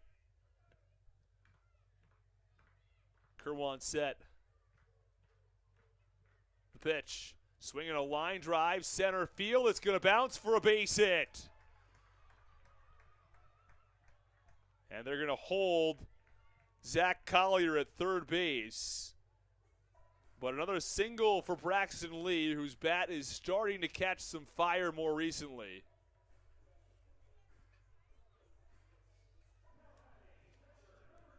And there are runners on the corners now with 1 out, as Ryan Haug is stepping in. Remember, Braxton Lee was outstanding with Southern Maryland last season. He played primarily in AAA with the Louisville Bats. But this year got off to a very slow start, was 1 for his first 17. 1 for 2 in yesterday's game, 2 for 3 so far today, as the first pitch is low and away for ball 1. On the 8-hitter, Ryan Haug. He's reached both times. He was hit by a pitch back in the first and, well, hit by a pitch again back in the third. The 1-0, swinging a high fly ball, shallow right field. It's going to be deep enough, though, to get the run in as Collier scores as the throw is cut off by the pitcher, Kerwan. It's now a 9-0 lead for Southern Maryland as Haug drives in a run. It's credited with the sac fly and an RBI.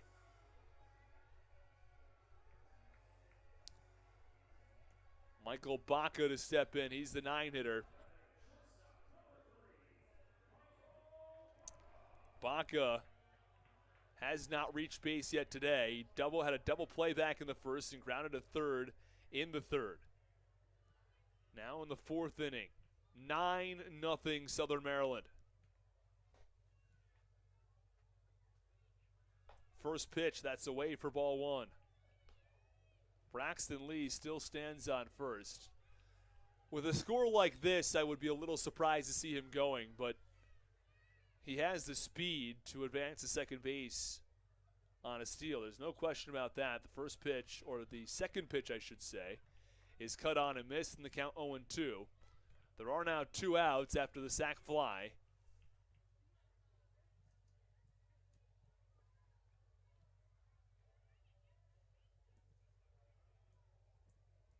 The leadoff hitter, Jack Sundberg, stands on deck. The Blue Crabs have batted around for the second time tonight. The 0-2. That's away in the count 1-2. Sundberg led off this rally with a double. It was a line drive to left field that Wellington Dotel did not play well.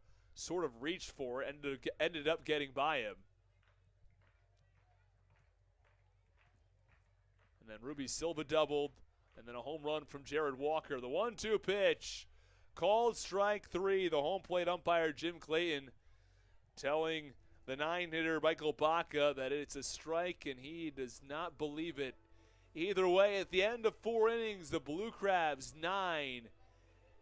On the Wild Health Genomes, nothing. We're through just 4 innings of play. The Blue Crabs have 13 hits to show for it.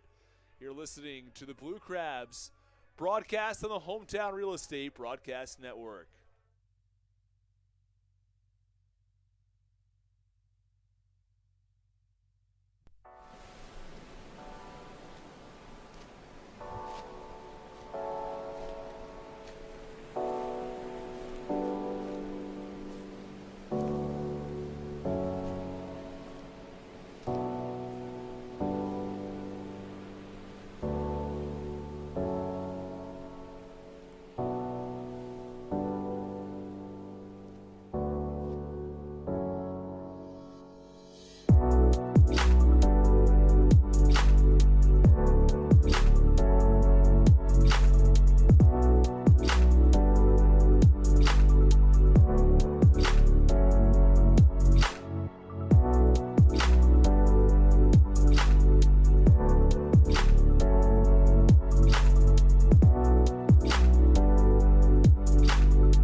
Thompson, and you're listening to the Hometown Real Estate Broadcast Network.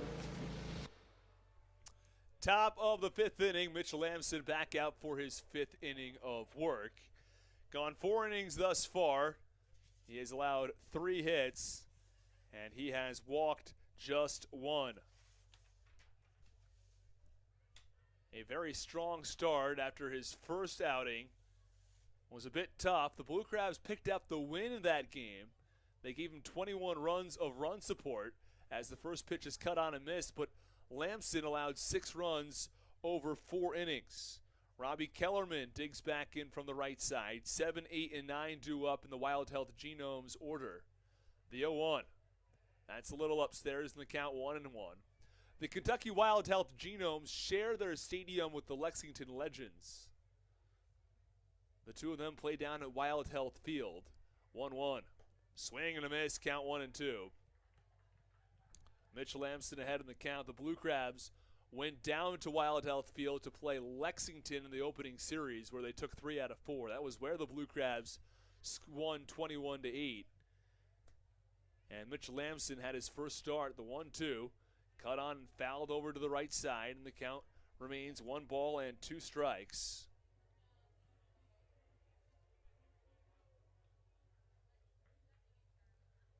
The Genomes have this slogan, baseball in our DNA. It's kind of cool slogan. Got a really interesting logo there that revolves around the DNA of baseball. It's the 1-2 pitch, runs a little bit inside. I'm a fan of the design and the overall idea for the Kentucky Wild Health Genomes. 2-2 pitch, low and in the count, 3 balls and 2 strikes.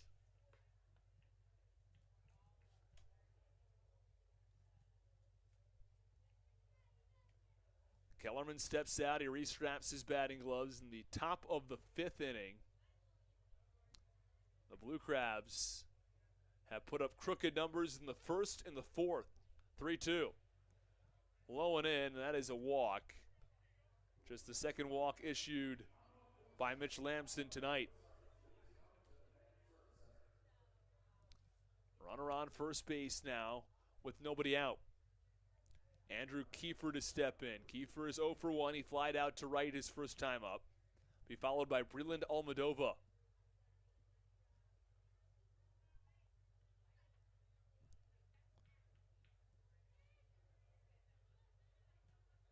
The lefty Mitch Lamson has now pitched 77 pitches. You'd have to think he's probably going to end up going about 5. 1-0 pitch, cut on, grounded over to short, could be 2 on, a second for 1, back on to first, a double play. 6-4-3. Michael Baca started the turn, tossed to Silva, and the Blue Crabs get 2 quick outs on a double play ball from Andrew Kiefer. Well, that'll save a pitcher's pitch count. No question about that. So instead of having thrown 77 pitches in 4 innings, 78 pitches in 4 2/3 for Mitch Lamson, as Breland Almodovar digs in from the right side. First pitch breaking ball just off the inner half, and the count 1-0. Lamson had an unconventional 1-2-3 inning in the first inning, when he had a double play ball after a walk. This one grounded into the outfield, but it's a great play by Silva. Throw to first, off balance. All of his momentum was taking him into right field, but he's safe at first. Ruby Silva almost had an incredible play, but instead it's a base hit for Breland Almodovar, and there's a runner on first base with 2 outs. It would have taken a miraculous play for him to get the out at first base. Back to the top of the order now, Demetrius Moorer. Runner on first base and 2 outs. Breland Almodovar just picked up his 2nd hit of the year. First pitch called strike on leadoff hitter Demetrius Moorer.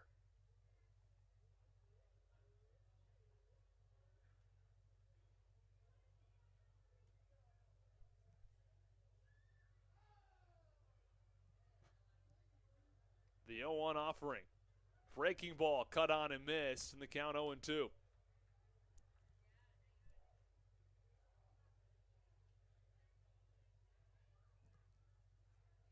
Moorer steps out and digs back in. No balls and 2 strikes on Moorer after Breland Almodovar reached first on a single on an awkward hit to the right side. The 0-2 pitch, fastball, inner half, strike 3. Demetrius Moorer goes down looking. We're finished with 4.5 as the Blue Crabs lead this one 9-0. Mitch Lamson dealing here at the Reagan Waldorf. Stick with us on the Hometown Real Estate Broadcast Network.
go.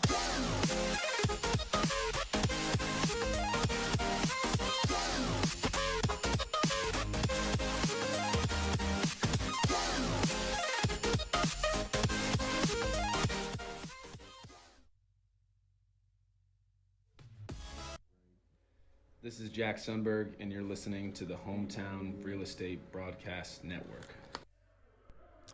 You just heard from Jack Sundberg moments ago. The Blue Crabs have a 9-0 lead, and Jack Sundberg is digging into the batter's box for the 4th time tonight, and it is only the bottom of the 5th inning. The Blue Crabs have batted around twice. They batted around in the first and did so again in the 4th. First pitch to Sundberg is a called strike at the knees, and the count 0-1. Sundberg singled in the first, came around to score. He doubled in the 4th and also scored. He'll be followed up by Ruby Silva, who is 3 for 3 today. The 0-1 pitch comes inside, and the count 1 ball and 1 strike.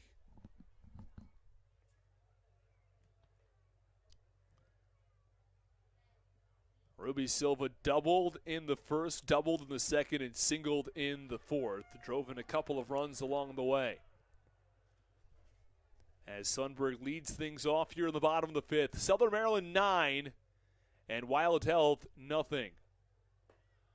First pitch misses for ball 1. I guess I should really refer to them as Kentucky, the Kentucky Wild Health Genomes. Just a very long name. Got a cool logo, a cool slogan, though, with baseball in their DNA. 2-1 pitch, caught on and missed. The fastball a little bit up and out of the zone. They count 2-2. Sundberg hitting .412 this season. His on-base percentage a tick above .610.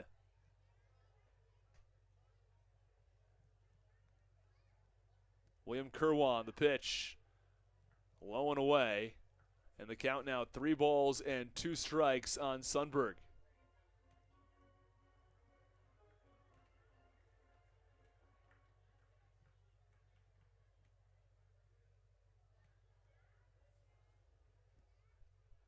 With the base paths empty here in the bottom of the 5th, the Blue Crabs have 13 hits. They had just 4 yesterday.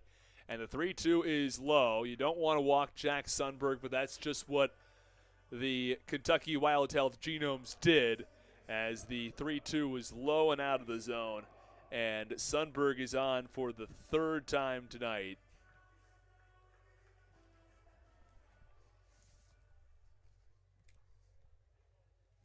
Jack Sundberg is in his 5th year of professional baseball. He was drafted in the 26th round back in the 2016 MLB draft by the Washington Nationals. As the first pitch, a big cut and a miss from Ruby Silva. Count no balls and 1 strike with a runner on first base in the bottom of the 5th inning. Max Povsey gets his sign from the catcher. 0-1. That's low and in the count. 1 ball and 1 strike.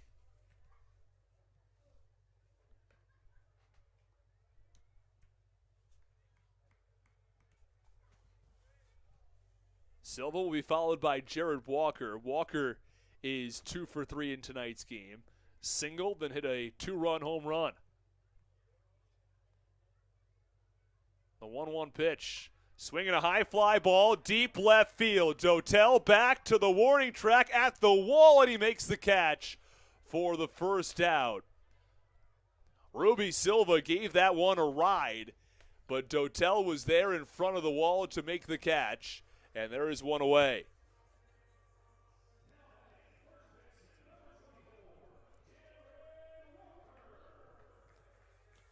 And Jared Walker, the left-handed hitter, steps in from the left side. Jack Sundberg chased back to first base after the long flyout. And here is Jared Walker. He'll They'll be followed by David Harris. Harris 1 for 3 tonight. Walker 2 for 3. Again, 7 hitters in this Blue Crabs order have a base hit. First pitch just a little bit upstairs for ball 1. For the Blue Crabs, everyone but Ryan Haug and Michael Baca have hits. Haug has reached twice, though, on a pair of hit-by pitches.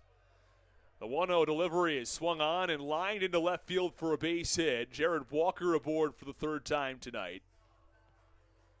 It's a strong piece of hitting going the other way. The Blue Crabs, with a 9-run lead here in the bottom of the 5th, look well on their way to winning their 6th consecutive game.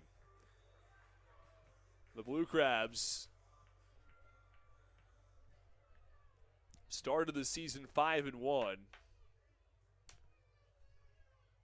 And the Long Island Ducks are 1 game back at 4-2. They're playing the Lexington Legends right now. Long Island has an 8-5 lead. First pitch cut on and missed from David Harris. The designated hitter was low and away. And the count 0-1. And Long Island in the top of the 7th has an 8-5 lead over Lexington. And are threatening for more with runners on first and second with nobody out. So if the scores hold up, the Blue Crabs would move to 6-1. The Ducks to 5-2. Ducks not making it easy on the Blue Crabs. There's no question about that. The 0-1 to Harris. A little bit upstairs in the count. 1 ball and 1 strike. Runners on first and second and 1 out. Here at the Reg in Waldorf. In the bottom of the 5th inning.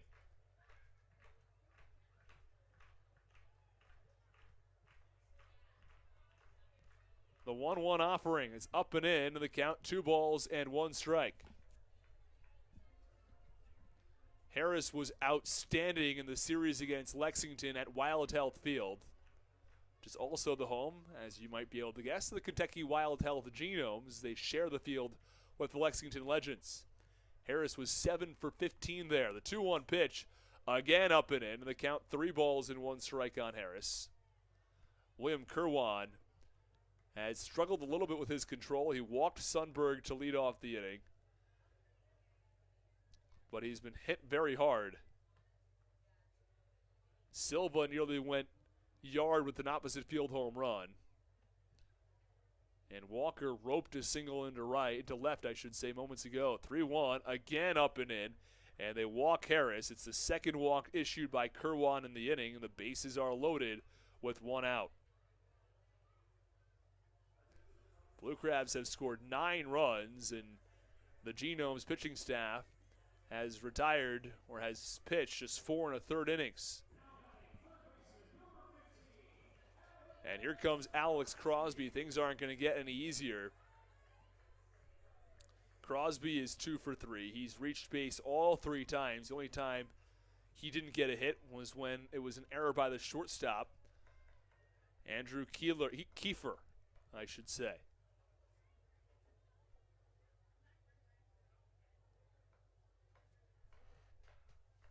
First pitch to Crosby, low and in the dirt. Only gets away from Robbie Kellerman briefly and does not allow the runner from third, Jack Sundberg, to come home.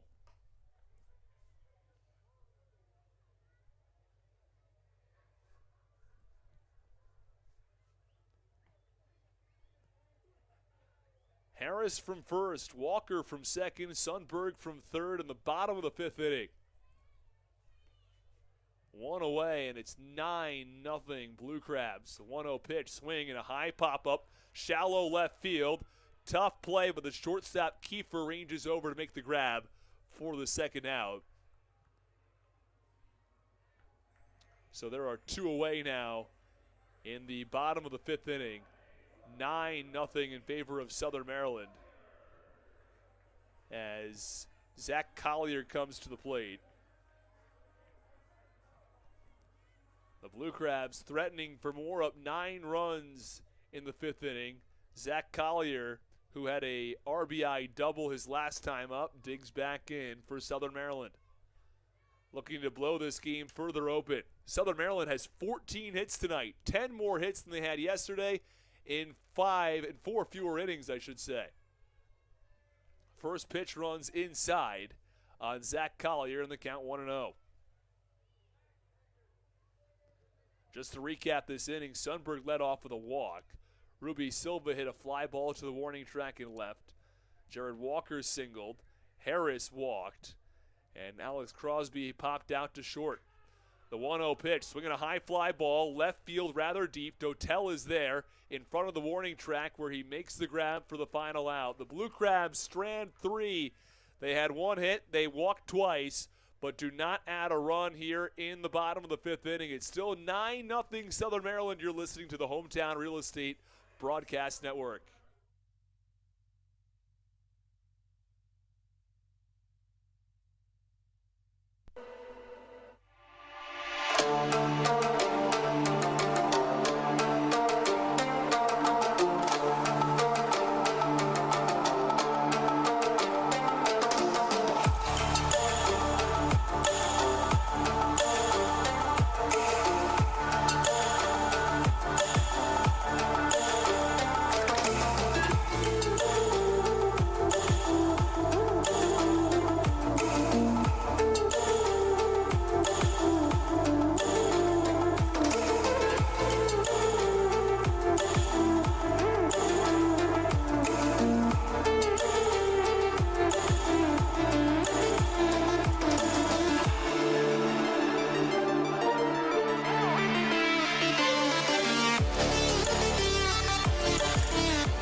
This is Nick Wells, and you're listening to the Hometown Real Estate Broadcast Network.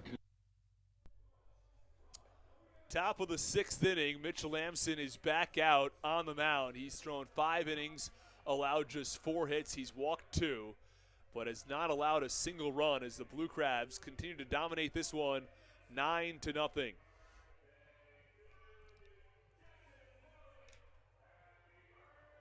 As Ron Lord is out there on the dugout singing happy birthday. You gotta love Ron Lord. Brings the energy, brings the excitement here at the Reg in Waldorf. You gotta come out and experience it for yourself. If you're listening at home, make a trip out to Regency Furniture Stadium to watch Ron Lord and the Blue Crabs yourself. Also see Pinch. Here's Steve Bowen, our former broadcaster here, now doing all the PA work. It's a lot of fun. You can come out to Darrell Thompson night. That's tomorrow. Just experience all the great festivities here at Regency Furniture Stadium. First pitch from the lefty Lamson is swung on and fouled off behind home plate in the count 0-1. On the leadoff hitter here in the 6th, Riley Mon. Well, Mitch Lamson looked like his pitch count was creeping up on him as the 0-1 pitch in there for a called strike in the count 0-2, but he was helped out by a double play ball and a quick out on a strikeout to end the 5th inning. So he's thrown now 85 pitches. And the 0-2 swung on and tapped down the line to third. Fielded by Crosby. Throw to first is offline, so Mon will reach.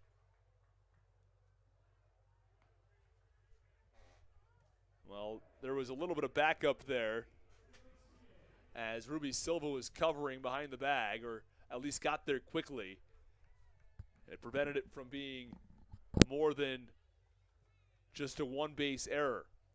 It was going to be a tough play. Mon runs well, though. Wouldn't be surprised if that might be called something other than an error. It might be a base hit. We should know it's not Silva at second base anymore. It's Raul Shah who has come in his place.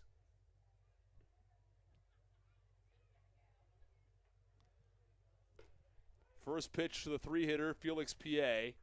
Called strike. So it is going to be ruled a throwing error on Alex Crosby. Mon runs pretty well. It's going to be a tight play either way. The 0-1. Swung on in a check swing, fouled off to the Blue Crabs dugout. And the count, no balls and 2 strikes on the left-handed hitter, Felix P.A. P.A. 0 for 2 today. He grounded into a double play back in the first. And he grounded to first base back in the third. Blue Crabs have 10 more hits than the Wild Health Genomes. 0-2, swing and a soft line drive over the leaping head of Raul Shah for a base hit. So runners on first and second now with nobody out.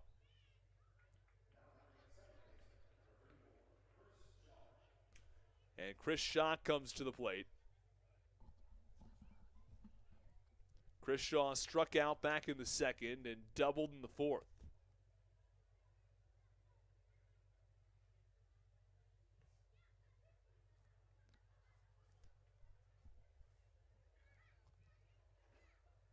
Shaw played 2 years with the Giants, accounted to a total of about 40 games.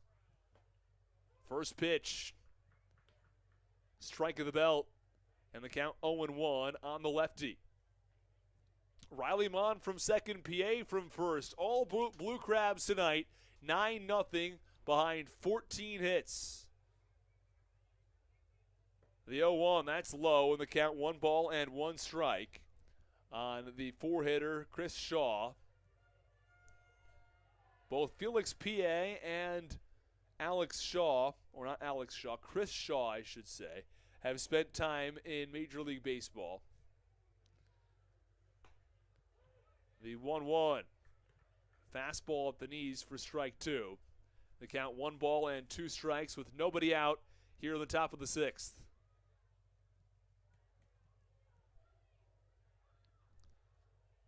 Shaw played with 3 PA played with 3 organizations over the course of 6 years. The 1-2 swung on and driven into right center field. It drops for a base hit. The right fielder, Braxton Lee, came in quickly to try to cut it off. And Riley Mon didn't know if that ball was going to drop, so he is held up at third base. But 3 straight base runners have reached to start the 6th inning. And it looks like that will be the end of the evening for Mitch Lamson. He goes 5+ innings of work. So far has allowed no runs. He is responsible for the runners on first and second. The runner on third reached via an error.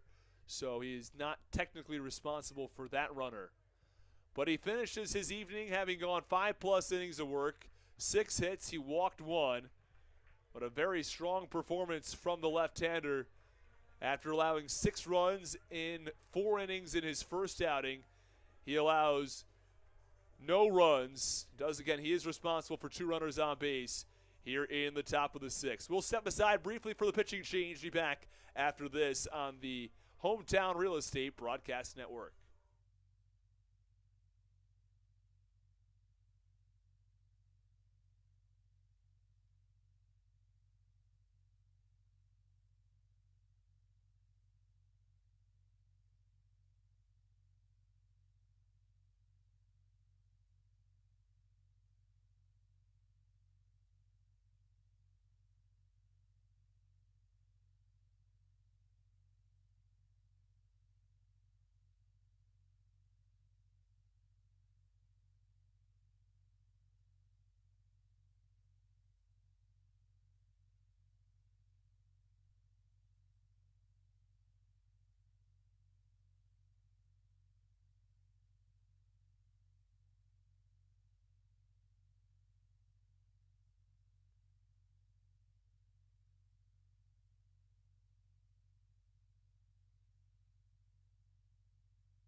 Dalton Geeky, and you're listening to the Hometown Real Estate Broadcast Network.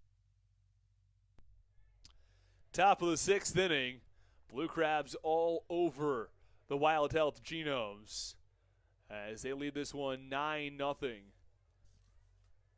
In the top of the 6th, it's Wellington Dotel who will step in from the right side against the new pitcher, Pedro Echemendia, who bats from the right side, who's a right-handed pitcher, I should say. Echemendia making just his third appearance of the season. No, it's his second appearance, I should say. His last appearance was on April 23rd against Lexington, where he went 2 innings of work, allowed 1 hit, no runs. He's found himself in a jam, though. First pitch a called strike with the bases loaded and nobody out.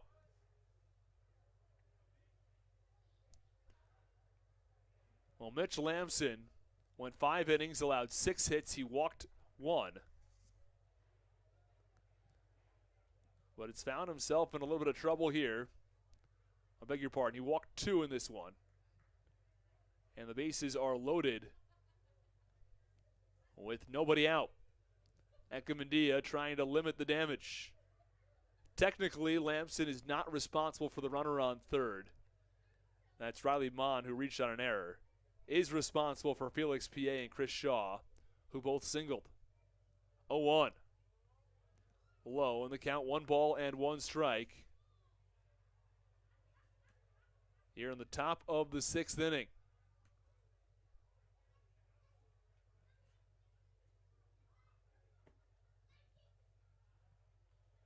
Wellington Dotel 1 for 2. He's played as high as AAA.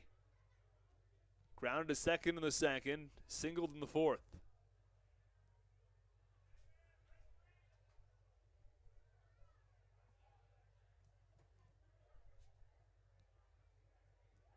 Mon walked, struck out, and reached on an error, or I beg your pardon, Mon reached on an error. PA singled, Shaw singled, and now we find ourselves in this situation here in the top of the 6th inning, and what has been, and now this ball is going to get past the catcher, Ryan Haug, and that allows the first run to score. Riley Mon comes in from third base, and it is a 9-1 game. Meanwhile, Felix P.A. advances to third. Chris Shaw to second.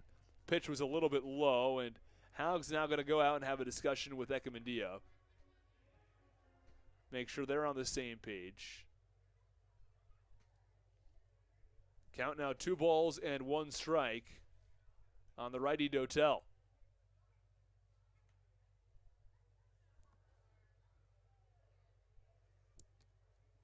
Bunch of kids in the ballpark tonight, running up and down. The stairwells there in the crowd. A lot of fans having some fun here on a Friday night. And what better way to spend your Friday night than here at the Reg? 1-1. Swinging a ground ball, sharply hit down the third base line. It's going to score a pair. PA comes around from third. Shaw scores from second. It's a 2 RBI stand-up double from Wellington Dotel. And it's now a 9-3 game in favor of the Blue Crabs.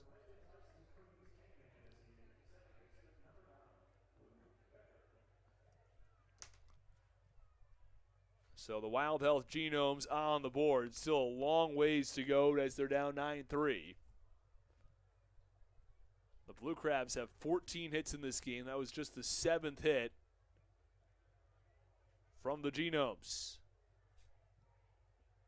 Dotel from second in the top of the 6th. First pitch swinging to Luke Becker. High pop-up, shallow left. Zach Collier takes about 10 steps in and makes the catch for the first out. And Robbie Kellerman comes to the plate.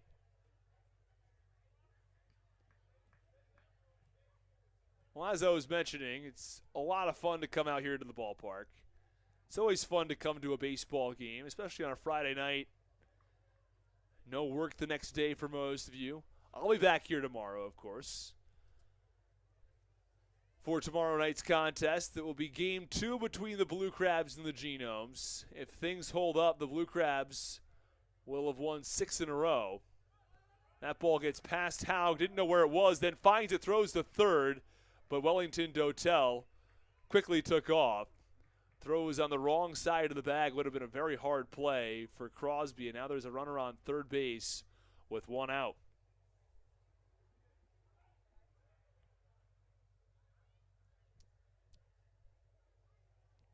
Kellerman taps home plate once. Count 1-0 on the lefty, on the righty, I should say, with one away. And the 1-0, that's a little low and in. And the count, 2 balls and no strikes.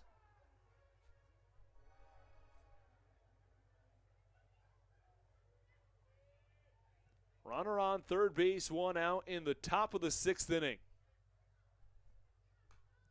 2-0, cut on and fouled back to the netting in the count 2-1. The Blue Crabs scored early and often in the first. 4 runs to go up 4-0, and then in the bottom of the 4th, they added 5 more to take a 9-0 lead in the bottom of the 4th. In the 6th, the Wild Health Genomes have gotten on the board. They've scored 3 runs. They're looking to add to that lead, or add to that number, I should say. They're trailed by 6 still, as the 2-1 pitch is away, and the count 3 balls and 1 strike.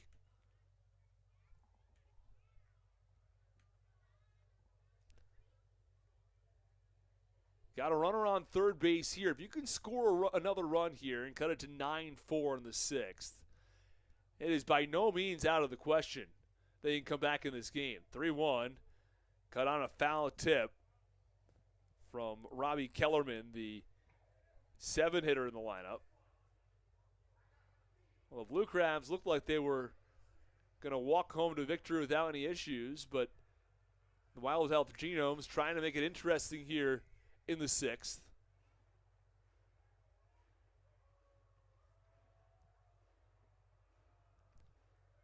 Echemendia set. 3-2. Swinging a line drive up the middle, a base hit. It'll score Dotel from third. And it's a 9-4 game.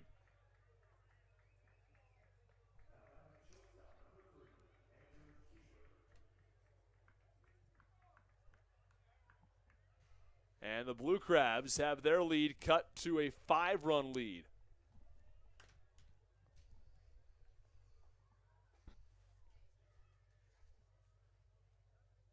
Andrew Kiefer digs in from the right side. 9-4 lead for the Blue Crabs. 4 runs scored in the inning.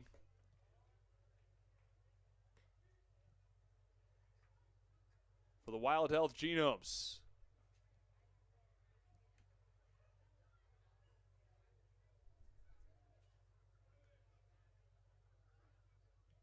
Kiefer, a .267 hitter, 1 homer on the year. Home run would put the Genomes right back in this one, having already scored 4 in the inning. That pitch is low.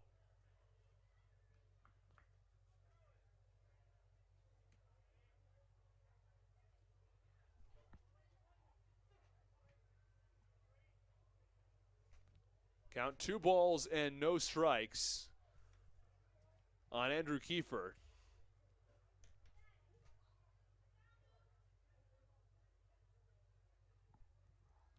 Runner on first base, 1 out. Echemendia deals high, and the count 3-0. Well, if you're the Blue Crabs, you can't let this inning spiral. You built up a huge lead in the 4th inning, going up 9-0. And looked like you were walking home to your 6th straight win, but now things getting murkier as the Wild Health Genomes are threatening, and the count 3-0. And that's ball 4 now as the pitch missed up and in. So runners on first and second with 1 out.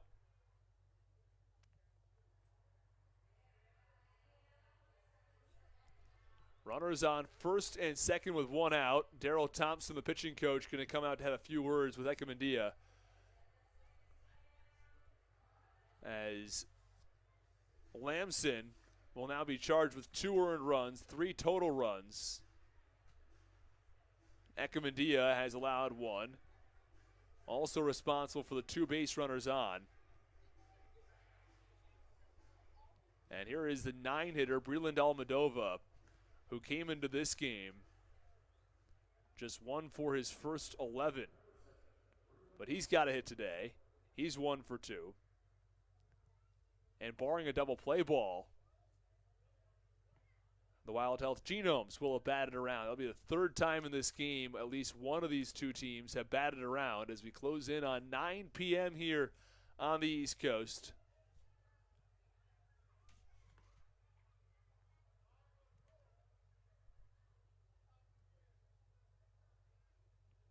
Top of the 6th inning.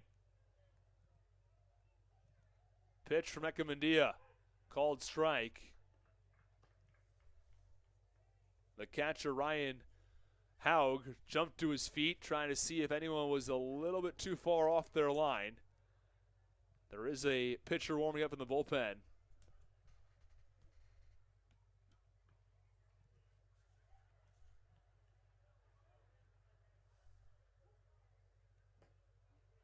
The 0-1 cut on and miss in the count 0-2 to Breland Almadova. It is a lefty warming up. There are only 2 lefties in this bullpen. Nick Wells, one of them. Dario Polanco, the other one. And given that Wells pitched yesterday, I'd have to imagine it may be Dario Polanco. Count 0-2 with 1 out. Here's the pitch. Swinging a foul ball toward the first base side, out of play. Polanco, last time out, pitched 2 innings against Lexington back on April 24th. Allowed no hits, no runs. He walked 1 and struck out 3 in that appearance. But Echemendia is going to try to get out of trouble himself.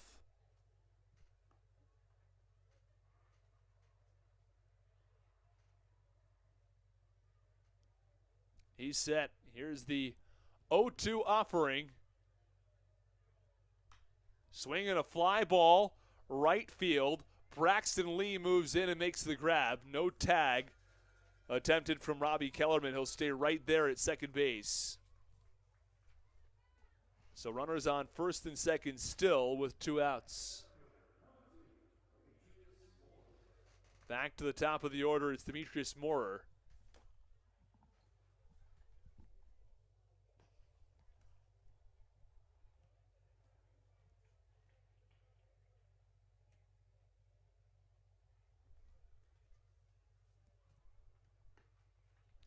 Moorer digs in.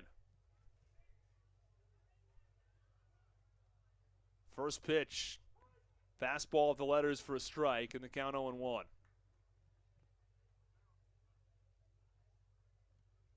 Ball got a little bit away in the bullpen, came out into fair territory. They play on. Nothing was happening in the area, so no need to stop play altogether. Count 0-1 on the righty, Demetrius Moorer, with runners on first and second and 2 outs. A critical juncture in this game. If the Genomes can get a couple of these runners in, as the 0-1 misses, looked close, but called the ball by the home plate umpire, Clayton. Jim Clayton, joined by the first base umpire, Kirk Powell, and the third base umpire, Levante, or the first base umpire, I should say,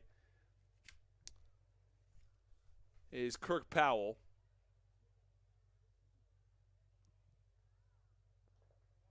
So I get your umpires for you. The ball got a little bit away from the home plate umpire, Haug. First base umpire is Kirk Powell. The third base umpire, Levante Palmer.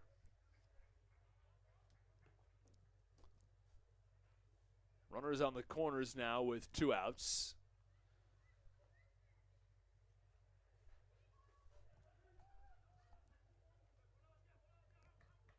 Count 2 balls and 1 strike on the right-handed hitter, Demetrius Moorer, who hits just .207 on the season. He's 0 for 3 today, struck out twice.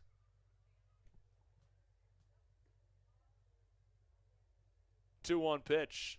Swinging a check swing, fouled off toward the first base side. And the count even at 2-2.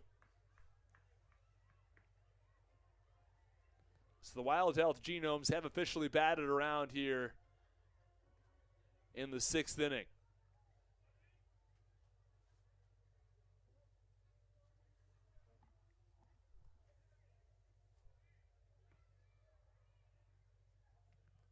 The 2-2 pitch in the dirt.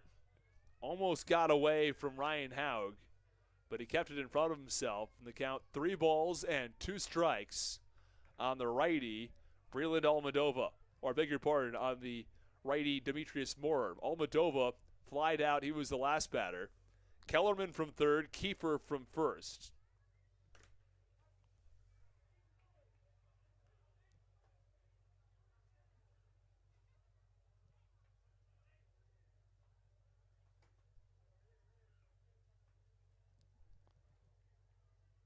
Moore digs back in. Here's the 3-2. Swinging a ground ball to third. Crosby's got it. Throws to first. It's a bad throw. It's going to get away. 1 run scores. They're going to send the runner from first, Kiefer. The throw to the plate is dropped by the catcher, Haug, and everybody's going to be safe. 2 runs come in, and Moore is all the way to third base after the bad throw.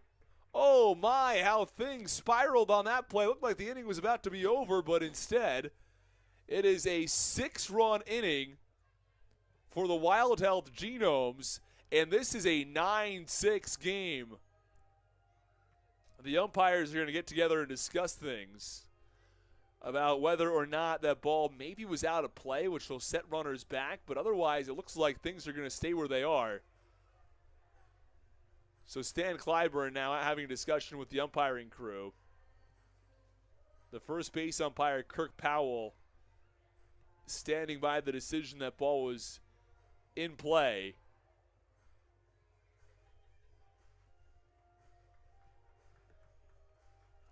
And that will do it for Pedro Echemendia. There are 6 runs that have crossed home plate here for the Wild Health Genomes.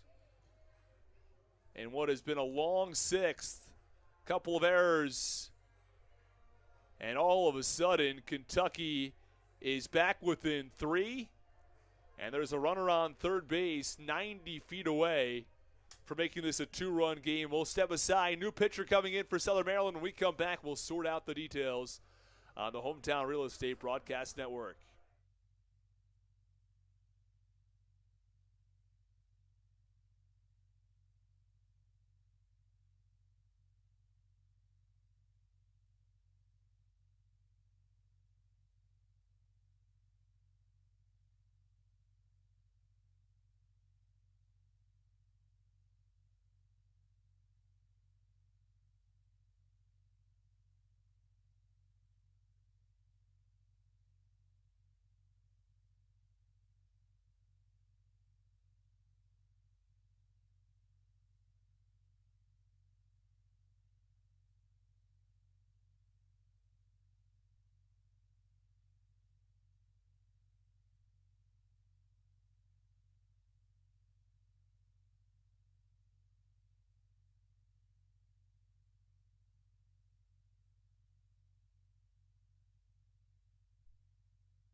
Top of the 6th inning, all of a sudden the Wild Health Genomes are right back in this game. It's 9-6. They put up 6 runs in this inning.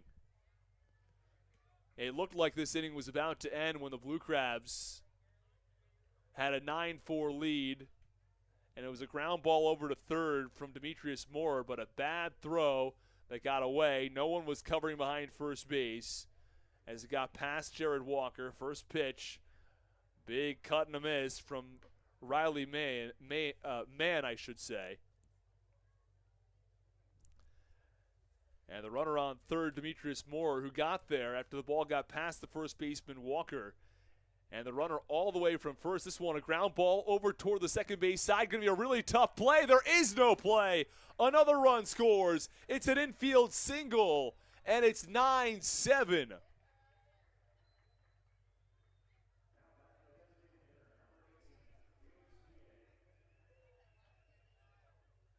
Well, that ball's not hit hard at all from Riley Mon, but it's enough to get the runner in.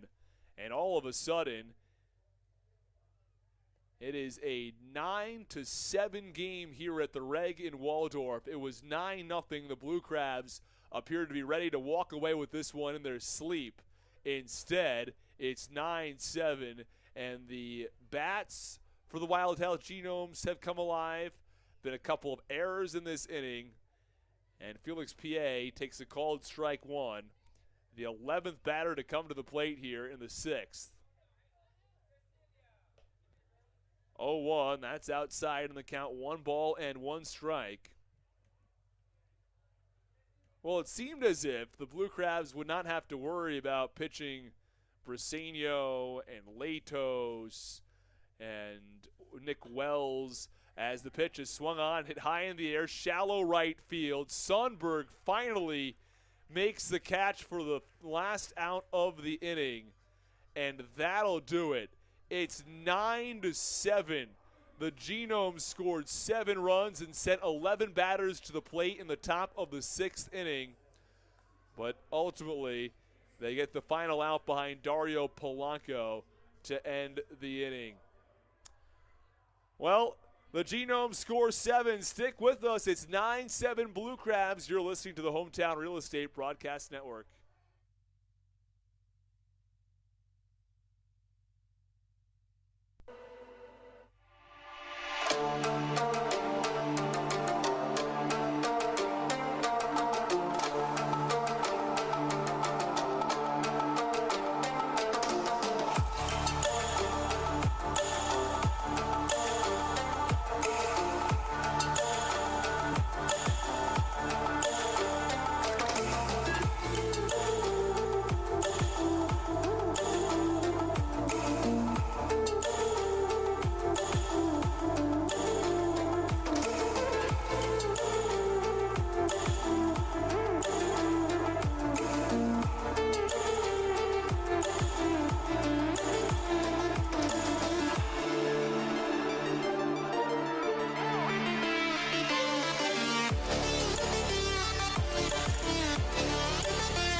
This is Alex Crosby, and you're listening to the Hometown Real Estate Broadcast Network.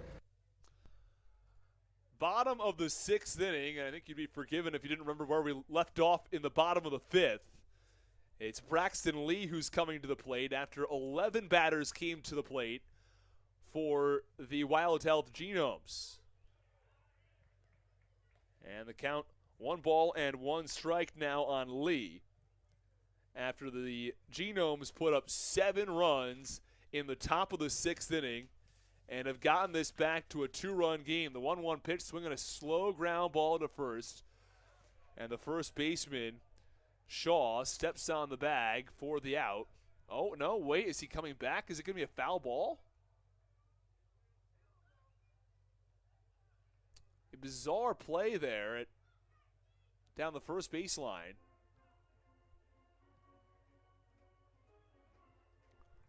Well, I saw Chris Shaw field it, then I looked down to put the out in my score sheet, and meanwhile, that ball must have gone foul somehow.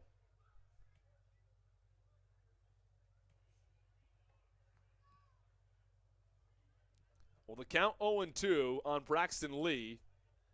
That one, a liner with some spin on it toward the third base side. Well, the batting average from Braxton Lee way up. He's 3 for 5 in the last 2 games. He started 1 for his first 17, now up to a 182 average. 0-1, swinging a ground ball, right side. Diving play by Luke Becker, and he can't hang on to it. It'll be a base hit for Braxton Lee, who earned new life after a weird play down the first baseline, and he's aboard, and he's now 3 for 4.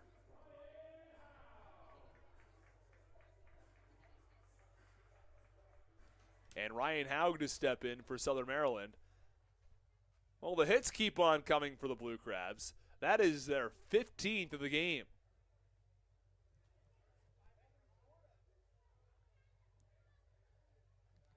Blue Crabs with 15 hits, 9 for the Genomes.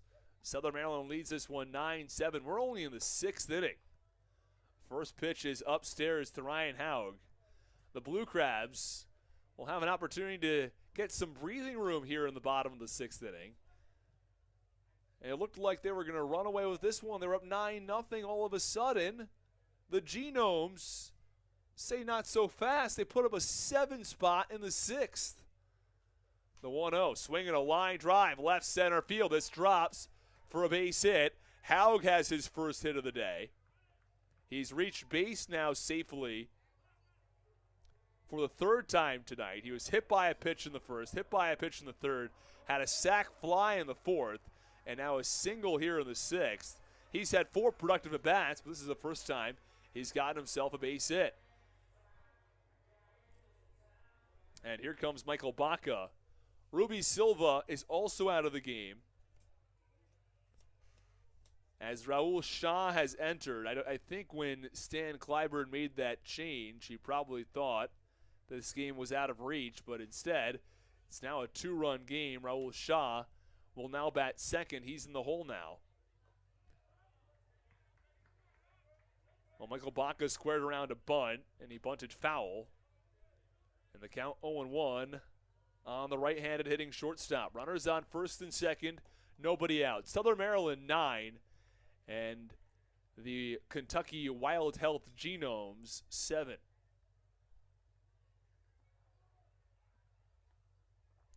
Place was rather full earlier in the evening, but since then, colder weather, and now there's going to be a bunt back to the mound, throw it to third, barely in time to get Braxton Lee the lead out. So it's a fielder's choice for Baca. It was a good bunt down the third baseline, but an even better play by the pitcher, William Kerwan, to get the lead out at third base. And now there's going to be a meeting at the mound. This could do it for Kerwan. And that's going to be it. Kerwan battled through an inning and 2/3. He came in back in the 4th inning when the Blue Crabs were in the middle of a long rally. Kerwan is still responsible for the 2 runners on base. 1 out in the bottom of the 6th, 9-7 Blue Crabs. Runners on first and second when we come back. It's the top of the order for Southern Maryland. Stick with us in the Hometown Real Estate Broadcast Network.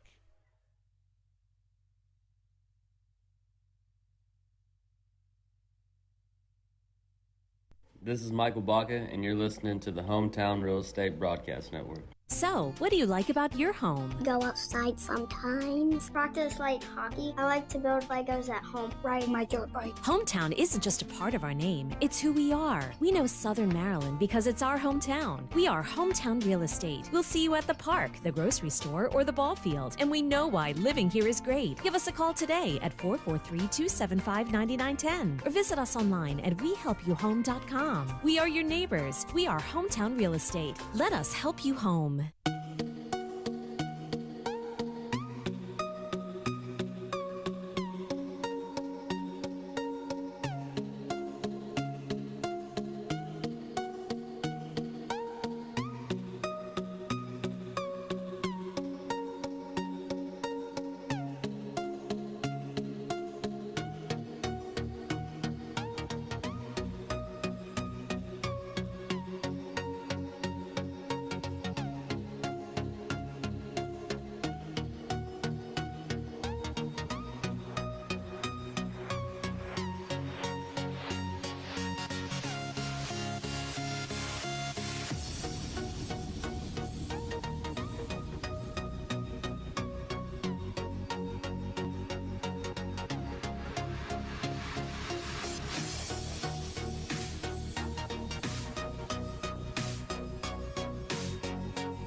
Bottom of the 6th inning, 1 out, runners on first and second, back to the top of the order for the Blue Crabs. New pitcher comes in, it's Jack Weinberger, who has not pitched higher than the Atlantic League level. That pitch way outside, and the runners are both going to advance to second and third. So Haug to third, Baca to second.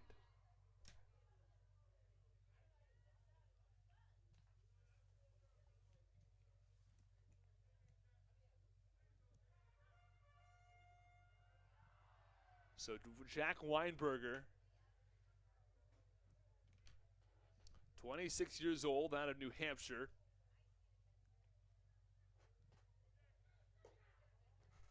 (1-0).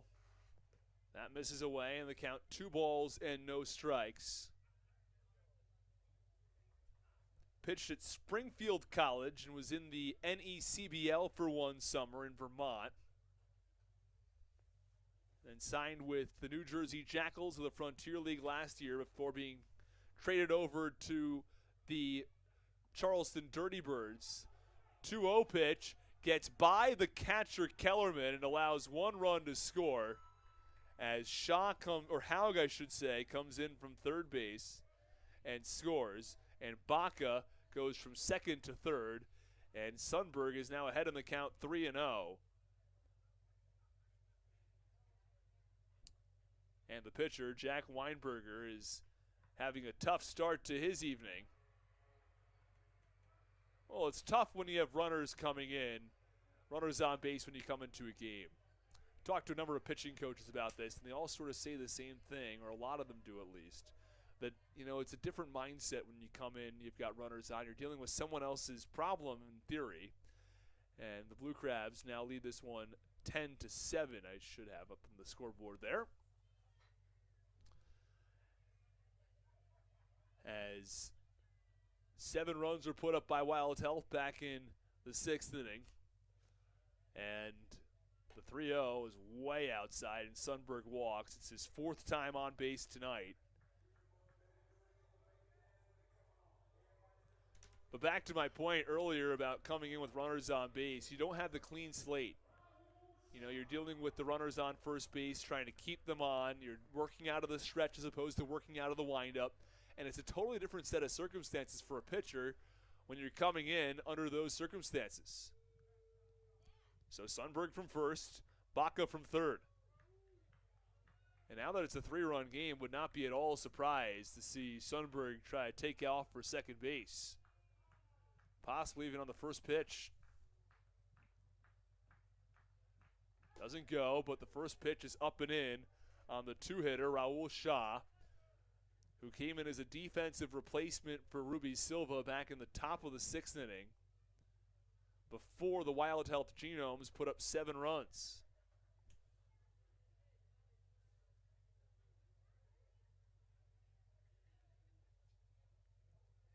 Baca from third, Sundberg from first. The pitch. That's a called strike. Sundberg steals second. They throw down. Baca's not going anywhere. He stays at third base. It's a gutsy move to throw down to second base, especially when you're dealing with Jack Sundberg, who steals successfully virtually every time. It's 2 for 2 tonight in stolen bases, Sundberg is. Was 48 for 51 last year. He steals successfully at nearly a 95% clip. Count 1 ball and 1 strike as the pitch is way outside on Raul Shah.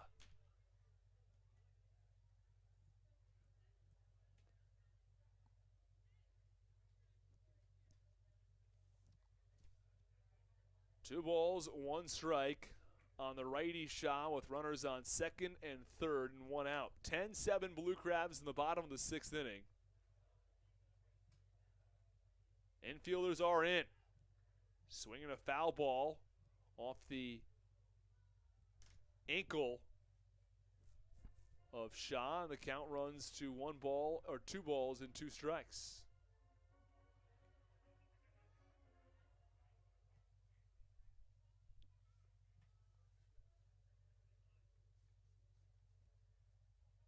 Infielders are in on the grass. Do not want to allow any more runs. They've got the pop to score some extra runs. The Wild Health Genomes do. 2-2 is in the dirt in the count 3-2. And now Jack Weinberger at risk of walking another batter.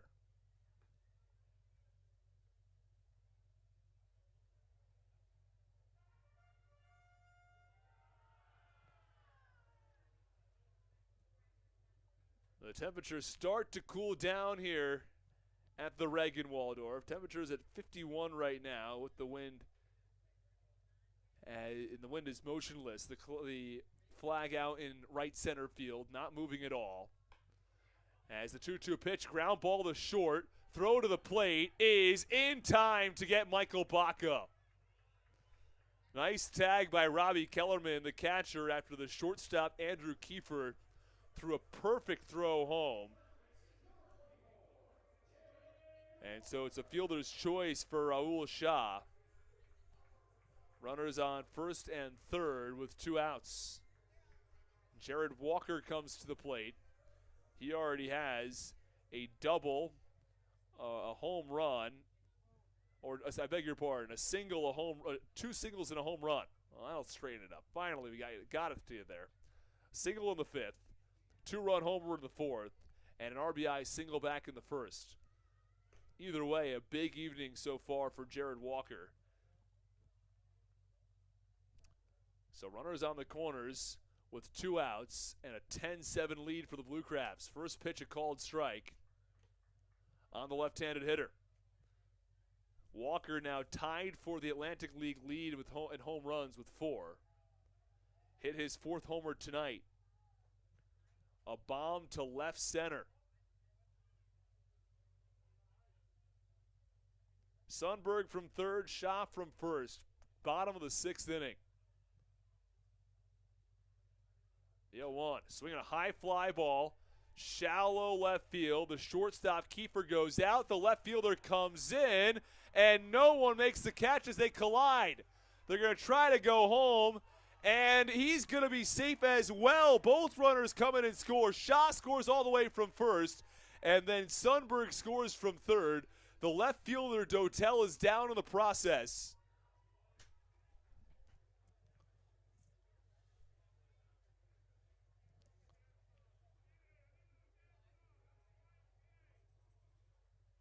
So what happened was the shortstop, Andrew Kiefer, went out into left field. The left fielder, Dotel, came in. Dotel had the ball momentarily as he fell over with Kiefer there. The training staff going to check on Andrew Kiefer.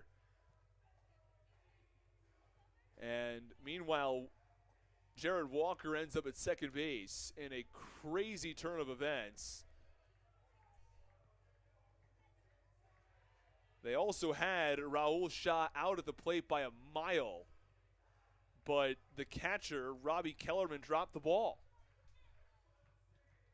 So it's 12-7 Blue Crabs, and they're still checking on the shortstop, Andrew Kiefer.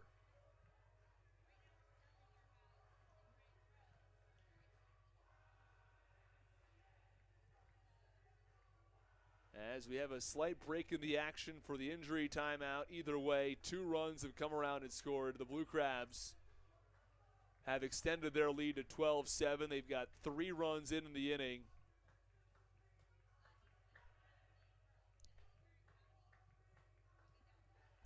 And so Southern Maryland back in the driver's seat in the 6th inning as the shortstop, Andrew Kiefer, walking off the field with the trainer. I'd have to imagine there's going to be a change at shortstop here.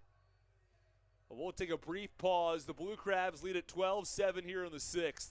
You're listening to Blue Crabs Baseball on the Hometown Real Estate Broadcast Network.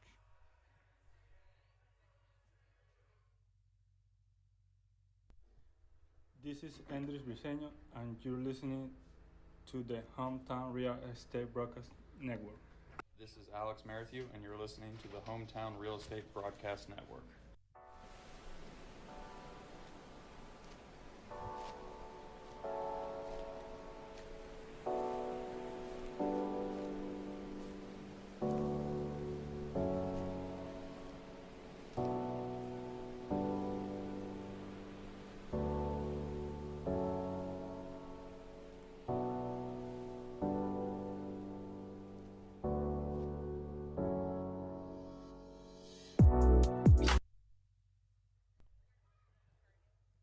Back in the bottom of the sixth, a 12-7 Blue Crabs lead, with Jared Walker leading off of second base. He picked up another single. It's his third single of the game, fourth hit of the contest. He's coming off of an 0 for 4 day yesterday. First pitch fastball for a strike to David Harris in the bottom of the sixth inning. Southern Maryland have scored 3 here in the sixth after a 7 spot from Wild Health Genomes back in the top half of the inning. Well, Harris swings through that one on the count 0-2. Harris 1 for 3 on the day. Also walked, scored a run, and drove in a run. 12-7 Blue Crabs. If Southern Maryland can hold on, that would be their 6th consecutive victory, behind 17 hits and 12 runs. And we still have 3 innings to go. Pitch to Harris, cut on and foul back behind home plate.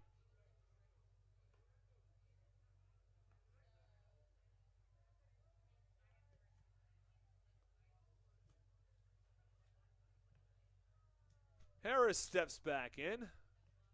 Had a chance to talk to Harris a couple of days ago after his 1 for 3 performance when he put up an RBI double en route to the Blue Crabs' 9-5 win over Staten Island as the 0-2 pitch was fouled back. Harris, a great guy, always happy to spend some time and answer a few questions from us. And he was just saying, trying to stay patient at the plate, trying to hit the ball to the middle. And he was able to hit one off the mini monster back in game 1 of the series against Staten Island. It's the count, no balls and 2 strikes on the righty.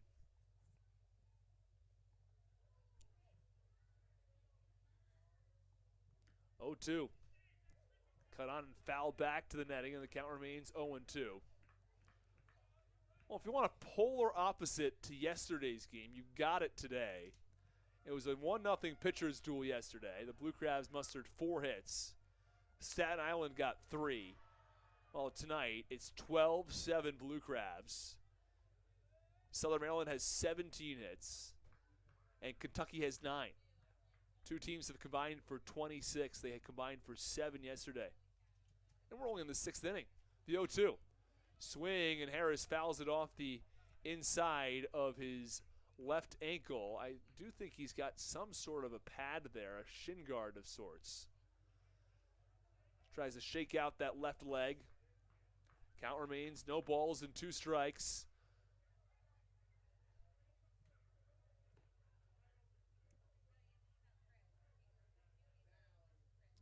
With Jared Walker from second.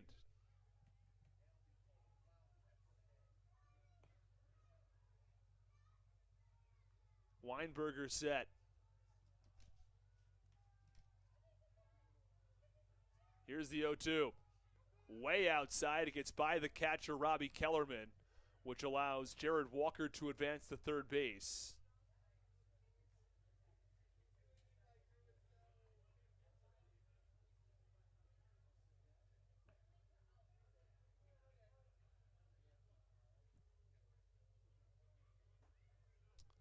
So Harris steps back in.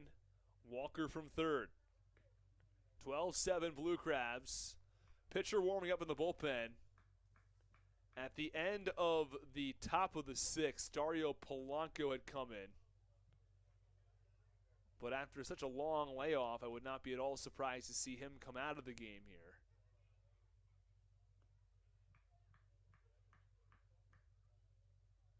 One-two to Harris. Swing and a miss. Struck him out.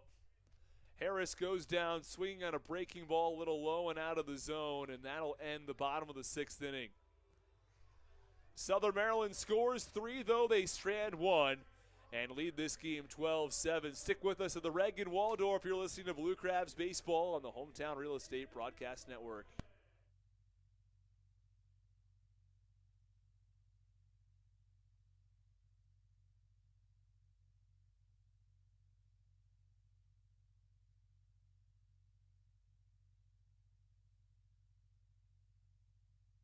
This is Ian Yetzko, and you're listening to the Hometown Real Estate Broadcast Network.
Top of the 7th inning, the Blue Crabs 12 and the Wild Health Genomes 7. And Dario Polanco is back out on the mound for his second inning of work. Finished up the 6th inning. First pitch swing, fouled back behind home plate. After Polanco entered in the top of the 6th, there were already 6 runs in for the Genomes, and he allowed a infield single to Riley Mon. It's an RBI infield single before Felix P.A. flied out to center. Count 0-1 now on Chris Shaw. 0-1 pitch cut on and missed, and the count 0-2. Top of the 7th inning. Not a blistering pace for today's game and a very high-scoring contest that have had 26 hits between the two teams. 0-2's away in the count 1-2. Shaw, Dotel, and Becker due up in the inning.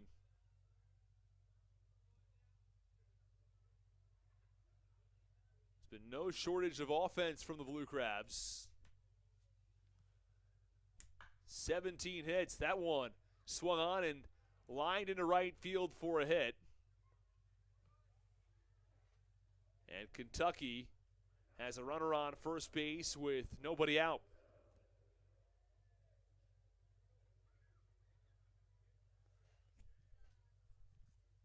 Tonight is Trash Cancer Night, as we'll talk a little bit more about that after this brief break. We've got a pitching change from the Reagan Waldorf. That's it for Dario Polanco.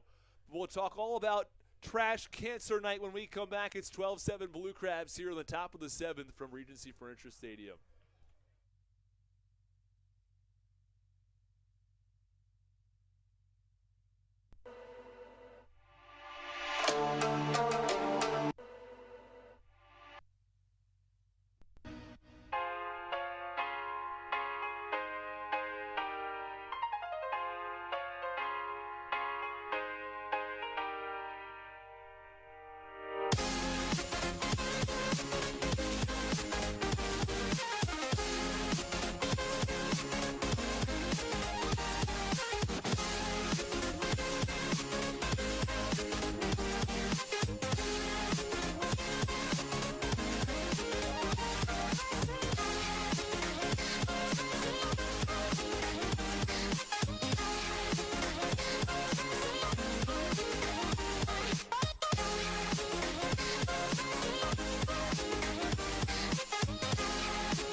go.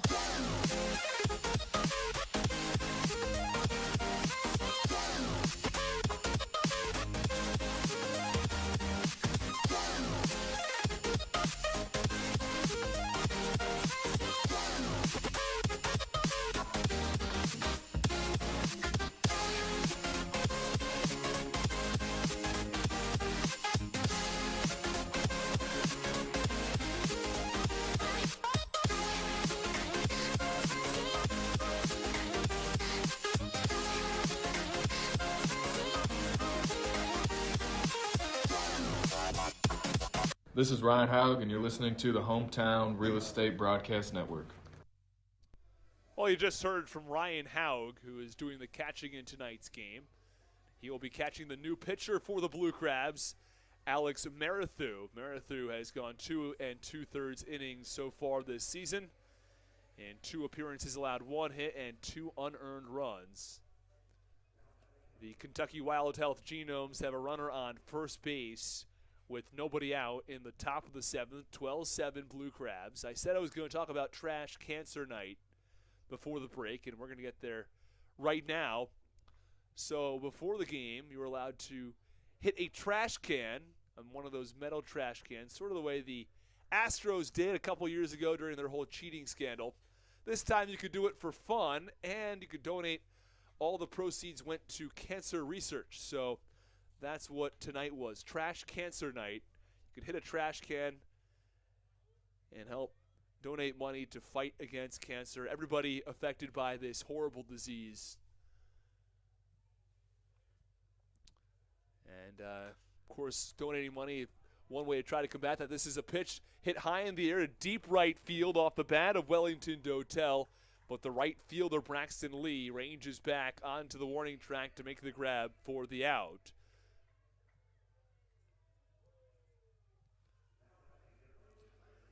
And so there's 1 away and a runner on first base.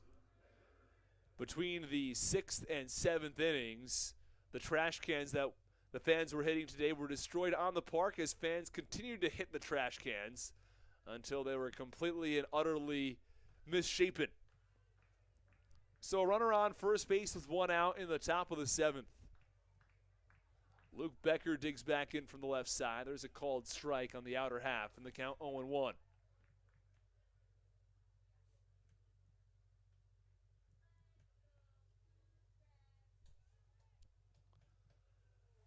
Marathu has pitched very well in his limited action this year. 0-1, a little low, and the count 1-1. A 0.00 ERA and a 0.38 whip. Doesn't get much better than that. Becker is 0 for 2 today.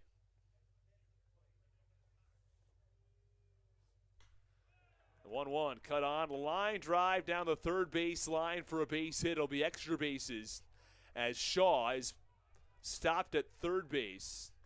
So there will be runners on second and third with 2 outs.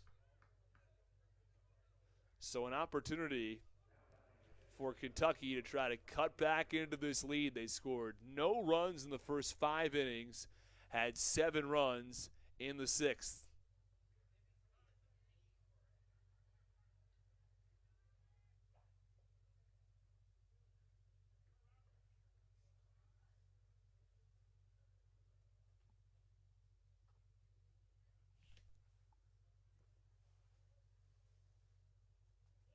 So here comes Robbie Kellerman, who's been behind the plate. He's made a couple of nice stops. There's also been quite a few balls that have gone by him that have led to runs. This first pitch hit high in the air, deep left field, back to the warning track at the wall. Zach Collier makes the grab. Terrific catch by Zach Collier right in front of the Sports Clip sign in left field. 1 run does score as Chris Shaw crosses home plate. So it is now a 12-8 game.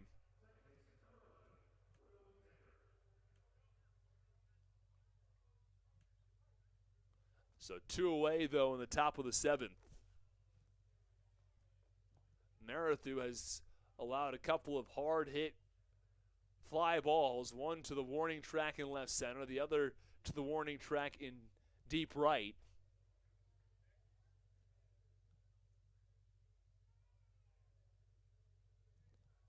Marathu set the pitch high and above Ryan Haug, allows the base runner Luke Becker to advance from second to third.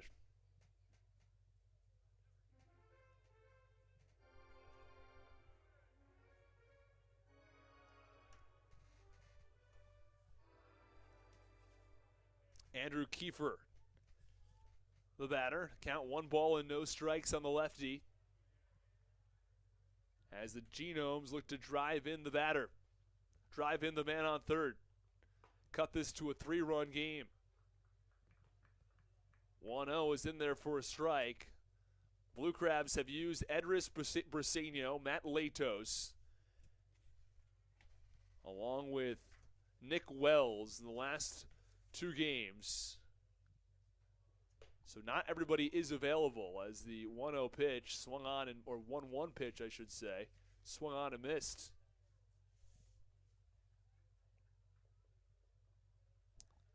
Count 1 ball and 2 strikes. Marathu looking to get out of this inning.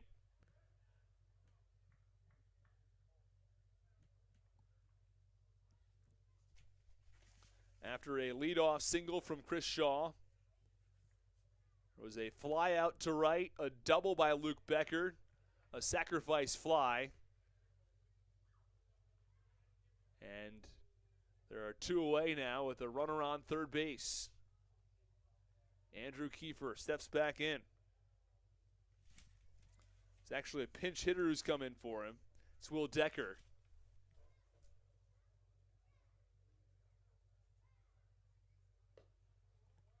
Two, that's away, and the count 3 balls and 2 strikes. Decker will be followed by Breland Ulmerson. Or I beg your pardon, Breland Almadova.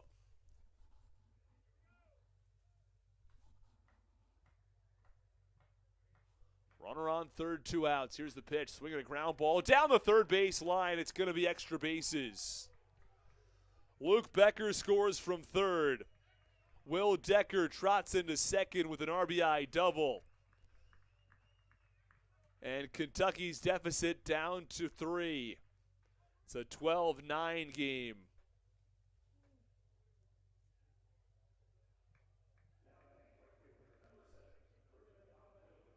So Breland Almadova now comes to the plate, the right-handed hitter. Almadova is 1 for 3. He singled back in the 5th. And the Wild Health Genomes have scored 9 runs on 11 hits. First pitch from Marathu, a breaking ball. Almadova out in front of it, and the count 0-1.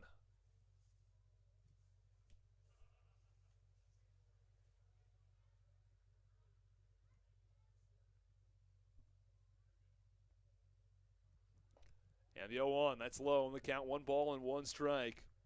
Let's go over the pitching performances so far for the Blue Crabs tonight. Lamson went 5 innings, allowed 6 hits, 3 runs, 2 earned. He walked 2 and struck out 4. Ekamandia went 2/3 of an inning, allowed 2 hits, 4 runs, 3 earned. He walked 1. Polanco took over from there as the 0-1 pitch. Check swing, he went around, or 1-1 I should say, and the count 1-2. And Marathu came in for Polanco. Marathu has gone 2/3 of an inning. He's allowed 2 hits, 1 earned run. Still responsible for the runner on second. That's Will Decker. Count 1 ball and 2 strikes. Here's the pitch. Swing and a ground ball foul behind home plate, and the count remains 1-2.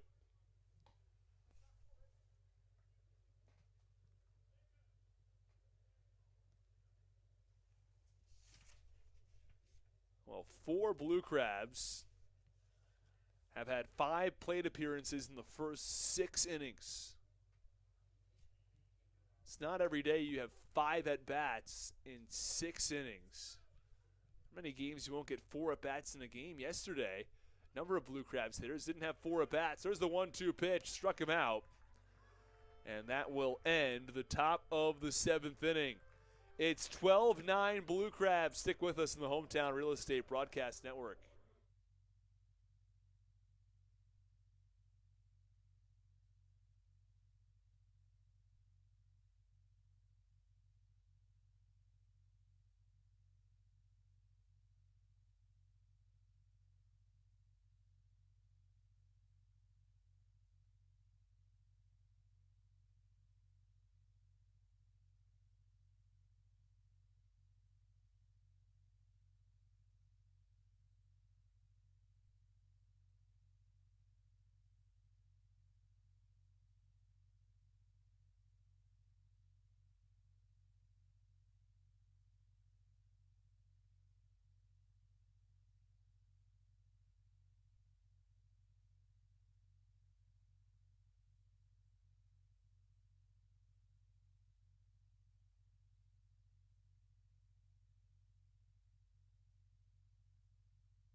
Bottom of the 7th inning, 12-9 Blue Crabs over the Kentucky Wild Health Genomes. Alex Crosby will step in from the left side. Due up in the inning for the Blue Crabs, 5, 6, and 7. Crosby, Collier, and Lee. As Southern Maryland looks to get some more breathing room. First pitch, one hopper over to second, throw to first. It's a close play, but it beats Crosby by a half step. Nicely done by Luke Becker, and there is one away.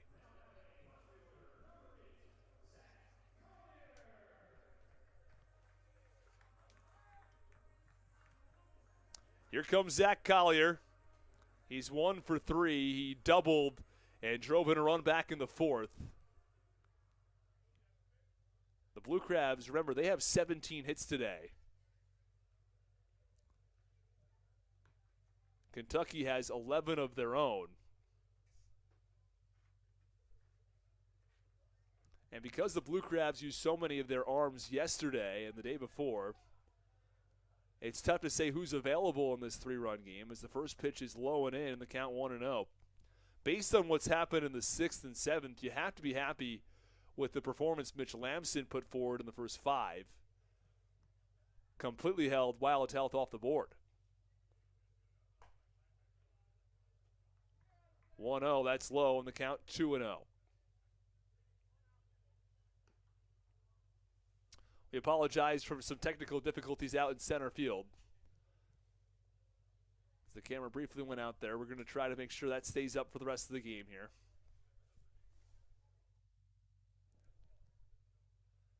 (2-0). That misses in on the count 3-0 now on Collier.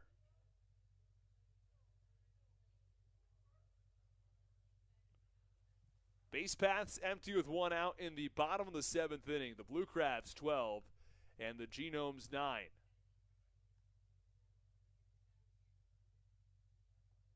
(3-0) pitch up and away, and that's ball 4.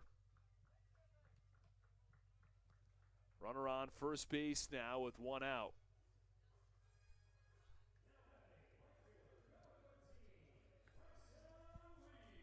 And here comes Braxton Lee.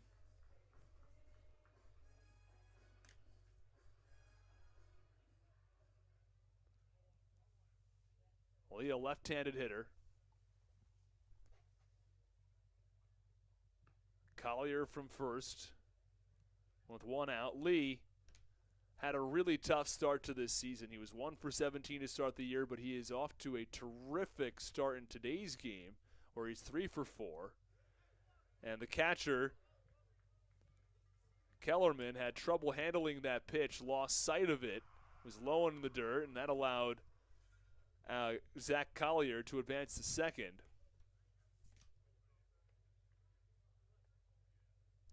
So runner on second base now with one out. Braxton Lee digs back in from the right side. From the left side, I should say.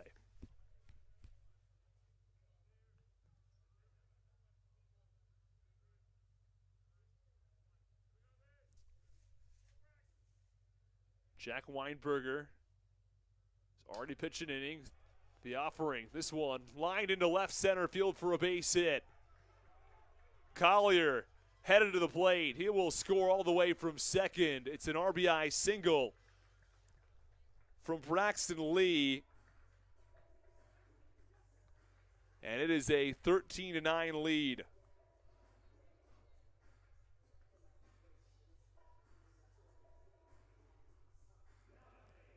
We apologize for the camera view there.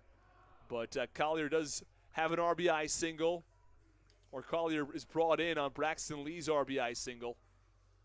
And it is 13-9 Southern Maryland over the Wild Health Genomes. And it looks like we may have another pitching change. The Blue Crabs have a 4-run lead now on a 4-hit night from Braxton Lee, who's seen his average go from 0.57 yesterday all the way up to 2.50 today as he drives in a run. Demetrius Moorer was the center fielder who fielded it on one hop.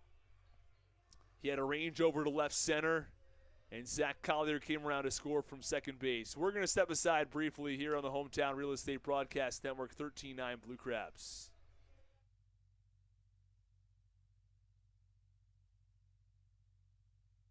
This is Michael Baca, and you're listening to the Hometown Real Estate Broadcast Network. So, what do you like about your home? Go outside sometimes. Practice like hockey. I like to build Legos at home. Ride my dirt bike. Hometown isn't just a part of our name, it's who we are. We know Southern Maryland because it's our hometown. We are Hometown Real Estate. We'll see you at the park, the grocery store, or the ball field. And we know why living here is great. Give us a call today at 443-275-9910 or visit us online at wehelpyouhome.com. We are your neighbors. We are Hometown Real Estate. Let us help you home.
This is Michael Baca, and you're listening to the Hometown Real Estate Broadcast Network. So, what do you like about...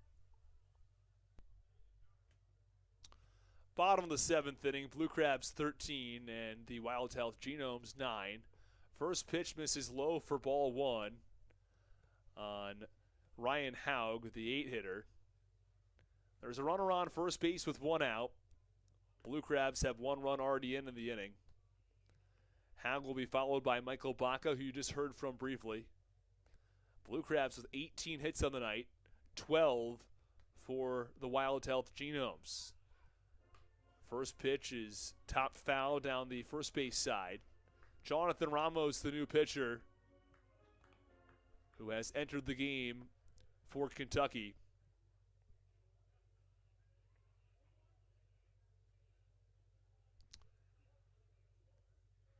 He has previously pitched in Mexico and was with the Bowie Bay Sox back in 2015. 1-1. Pitch is low and in, and the count 2 balls and a strike.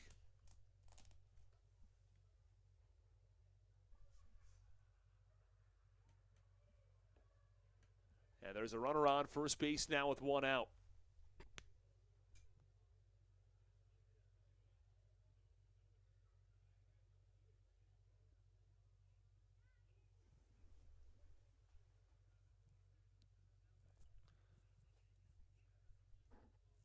Here's the offering. That's low and in. And Ryan Haug, the catcher, has come to the plate 4 times. He has just 1 recorded at bat, has a hit in that at bat. Count now 3 balls and 1 strike on Haug. Other than the hit, he has also been hit by a pitch twice, had a sacrifice fly when he's driven in a run. 3-1. Up and away, and that's ball 4. So Haug draws a walk.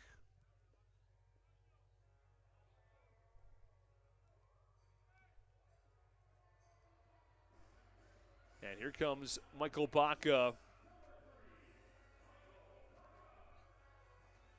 Baca 0 for 4 today. He's looking to get in on the hit party. The Blue Crabs have scored 13 runs tonight. And what has been an incredibly high-scoring game. Only been 1 home run tonight. It's a Jared Walker home run. Off-speed pitch, and Baca way ahead of it. 1 out, bottom of the 7th. The Blue Crabs have a 4-run lead. To give you a recap of tonight's game, Blue Crabs scored 4 in the first, 5 in the 4th.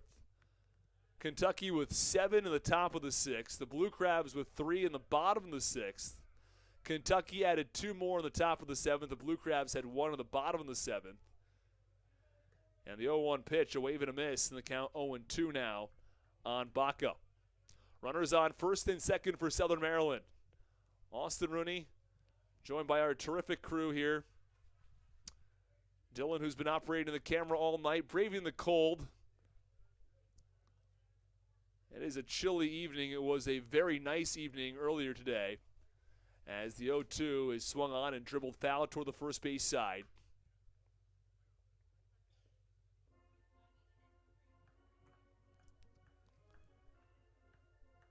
It was a beautiful 65-degree evening at the start of the game, but temperatures now down to 47 as we have passed 10 p.m. this evening. We've talked about this a little bit already, but some question marks as to who's available tonight after Nick Wells was used yesterday, Patrick Baker was used yesterday, Dalton Geeky used 2 days ago. The 0-2 pitch, swinging a ground ball, the second baseman, Luke Becker, had a lot of trouble with it, manages to flip to short. They got the lead out. Ryan Haug out at second base. Very close play. I thought from the naked eye from up here he was probably safe, but the third base umpire had a better view of it than I did. And Levante Palmer calls Ryan Haug out at second.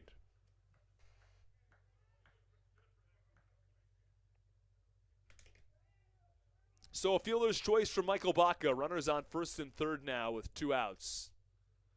Back to the top of the order with Jack Sundberg. Sundberg has reached base 4 out of 5 times today. He's 2 for 3 in the game. First pitch to Sundberg is low and away in the dirt. Robbie Kellerman does well to keep the runner on third base, Braxton Lee, from coming home. So it's Baca on first, Lee on third. A 4-run lead for Southern Maryland in the bottom of the 7th, but Kentucky's been scoring recently. 7 in the 6th, 2 in the 7th. Pitch from Ramos. Called strike. Count 1 ball and 1 strike on Sundberg. Sundberg singled, came around to score in the first, struck out looking in the second, doubled and came around to score in the fourth, walked in the fifth, walked in the sixth, and he's back to the plate in the 7th for his 6th plate appearance. The 1-1 is away and the count 2 balls and a strike. Talk about a busy day at the plate for all these Blue Crabs hitters, really. Every hitter has come to the plate 5 times in the first 6 2/3 innings.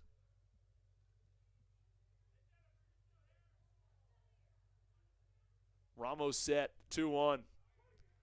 It's called strike on the outer corner, and the count 2 balls and 2 strikes with 2 outs.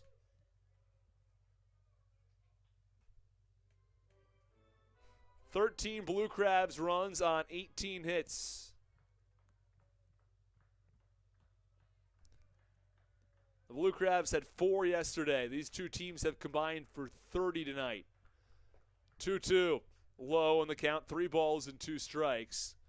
And Jack Sundberg is a good hitter. There's no question about that. But I think his eye is what really sets him apart. The fact of the matter is that he had 5 walks in the 2-game series against Long Island, and he's walked 2 more times tonight. He's got a 3-2 count. 7 walks across 3 games is certainly nothing to scoff at, and he's got a full count right now. 3-2 from Ramos. Check swing. They check down to the third base umpire, Palmer, who says that he held up. And now the bases are loaded, and Sundberg has walked 8 times in the last 3 games. Sundberg's hitting .412, mind you. But the on-base percentage, upwards of .620 now. I mean, these are numbers that are really just unheard of. MLB record of all time, set by, well, not all that surprisingly, Barry Bonds, who had a .609 save percentage.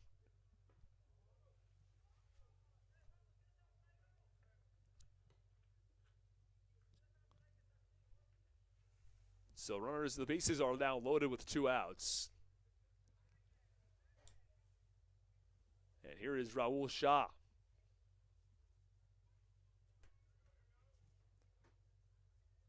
Sundberg from first. Baca at second. Lee at third.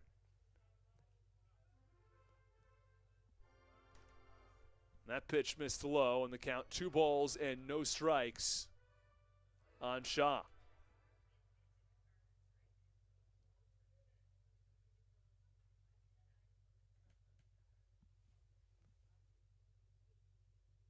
Well, I beg your pardon, that last pitch called a strike, count 1-1.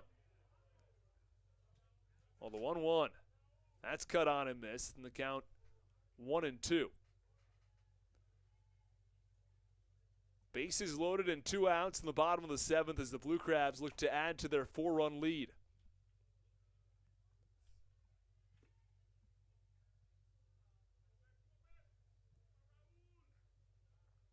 Pitch to Shah, swinging a high fly ball, right center field.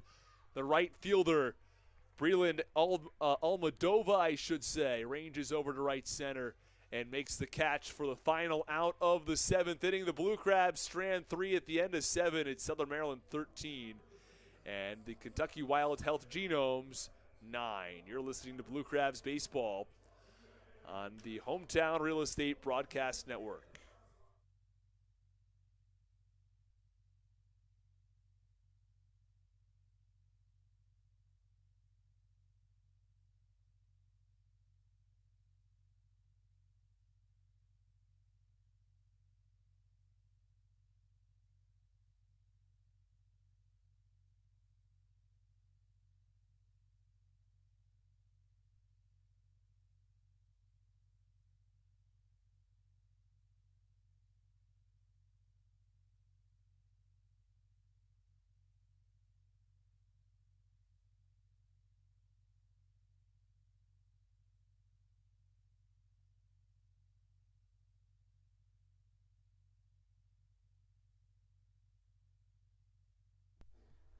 This is Andres Briseño, and you're listening to the Hometown Real Estate Broadcast Network.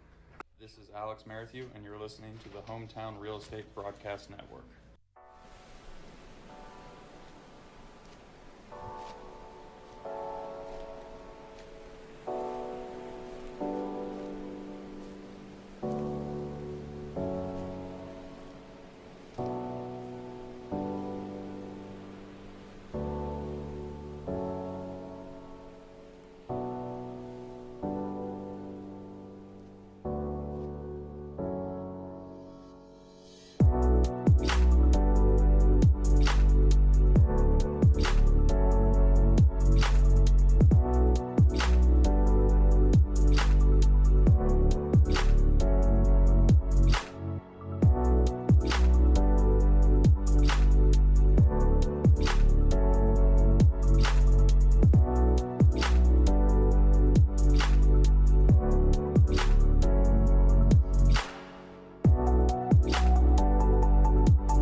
Top of the 8th, Southern Maryland 13 and Kentucky 9. New pitcher for the Blue Crabs, it's Bradley Roney. He'll face the top of the order for Kentucky.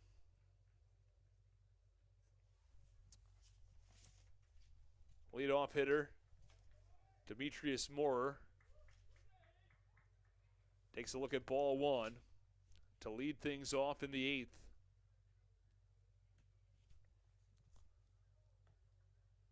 Well, for Southern Maryland, as the 1-0 is fouled off, count 1-1. This is now the 5th pitcher they've used.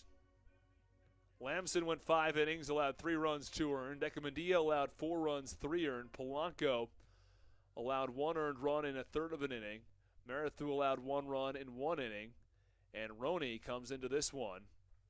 So far on the year, Roney has struggled a bit. 3 appearances, he's allowed 3 earned runs. Has only allowed 1 hit and 2 walks, and he struck out 6 in that time frame. It's count now 1 ball and 2 strikes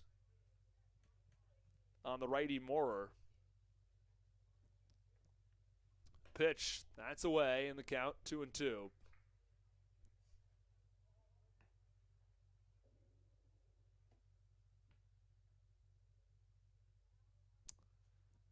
We're happy you've decided to join us on a Friday night in Waldorf, Maryland, as the Blue Crabs have a 4-run lead and they're looking for their 6th consecutive win of the year.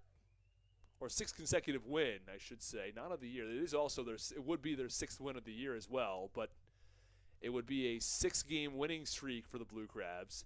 They won the last 3 games of the series at Lexington before winning back-to-back games coming home against Staten Island. 3-2, fouled away to the right side.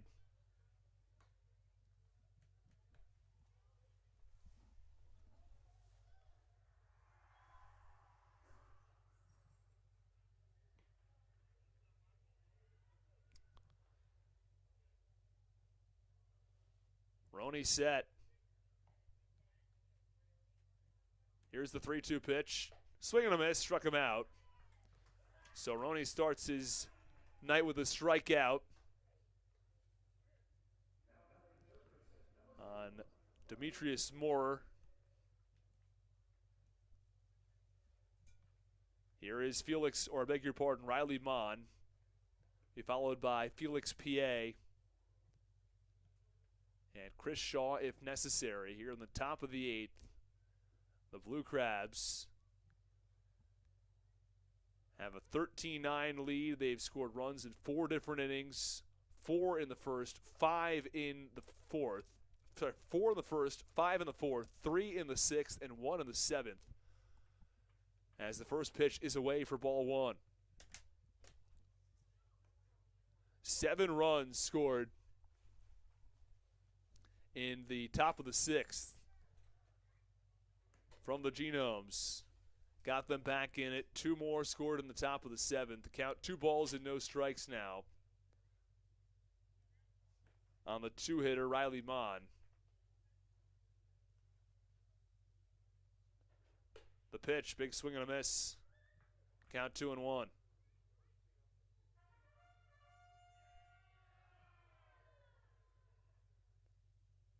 Base paths are empty with 1 out in the top of the 8th.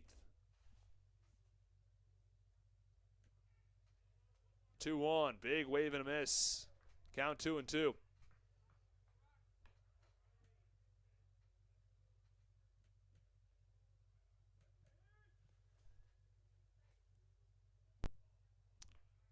Earlier today, the weather was terrific.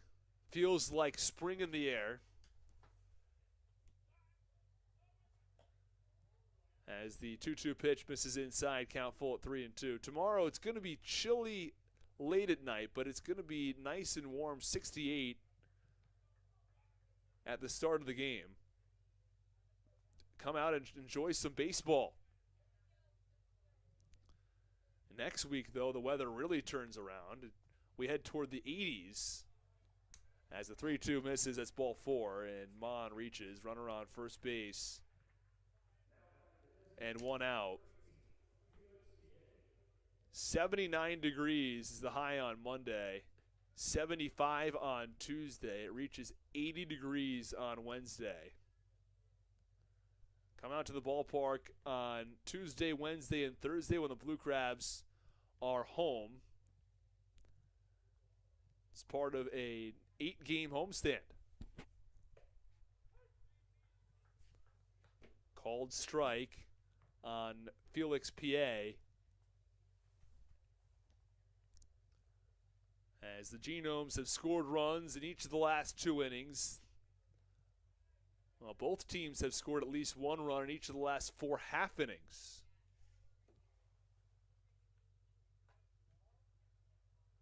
And the count 1 ball and 1 strike.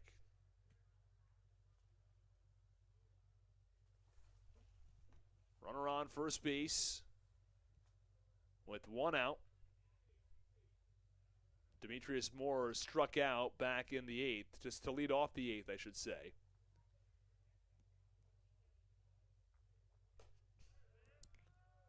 One, that's away, and the count 2-1. 2 balls, 1 strike, 1 out. Top of the 8th inning, a 13-9 lead for Southern Maryland. Blue Crabs led this one 9-0 after 4 innings. In the top of the 6th, 7 runs from the Genomes to get them back in it as the 2-1, a swinging strike, and the count 2-2.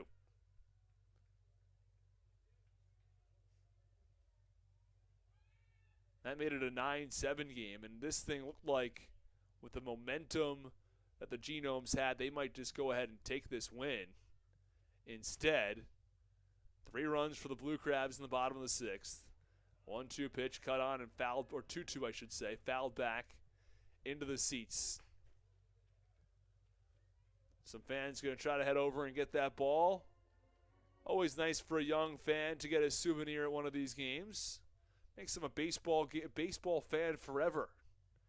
You get one of those balls at the first game of the year, of the first game you ever go to, and it's a memorable experience. No matter if you're in the Atlantic League game, you're in the Major League Baseball game, where you are, getting a baseball at a baseball game, especially for a young fan, a moment you're never going to forget. Count 3-2 now on Felix PA.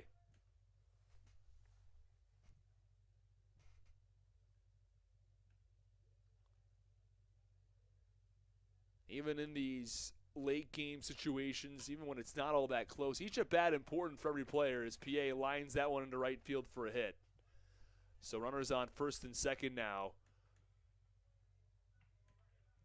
with 1 out. For each pitcher as they're trying to record numbers for their own stat lines, of course. That's all important, trying to record outs yourself. And even if the score isn't all that close, in this case it is, it's still a 4-run game here in the 8th inning.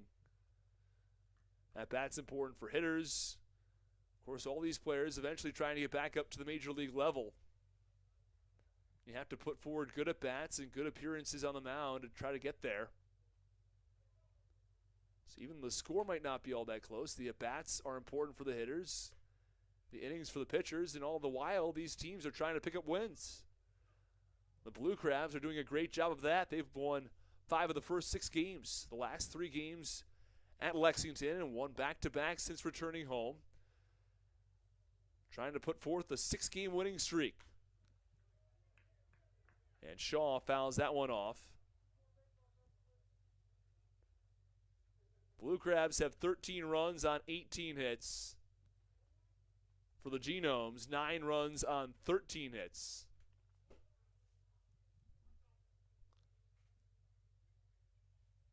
Count 1 ball and 1 strike.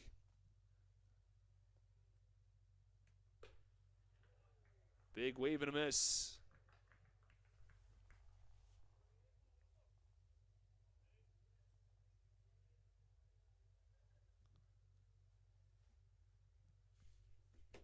Only 2 errors aside in this one. As the 2-2 pitch, doesn't give the benefit of the doubt from the home plate umpire, Jim Clayton. Oh, he does. He rings him up. Strike 3 call.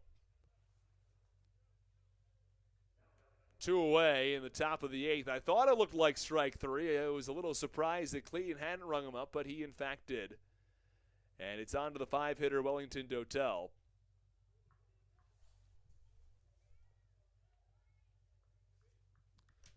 So 2 away now in the top of the 8th. Runners on first and second. Here's the pitch.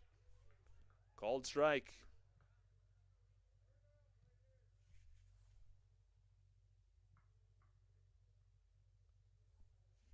Count no balls and 1 strike on the 5-hitter, Wellington Dotel. Called strike. Count no balls and 2 strikes. Dotel played as high as AAA, and he's 2 for 4 in today's game. Singled in the 4th.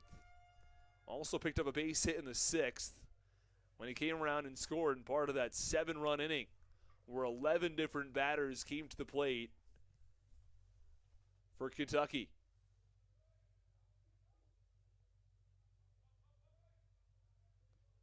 0-2. Swinging a foul ball toward the right field side, and the count remains no balls and 2 strikes. Dotel looking down at his bat as if maybe it's cracked or something.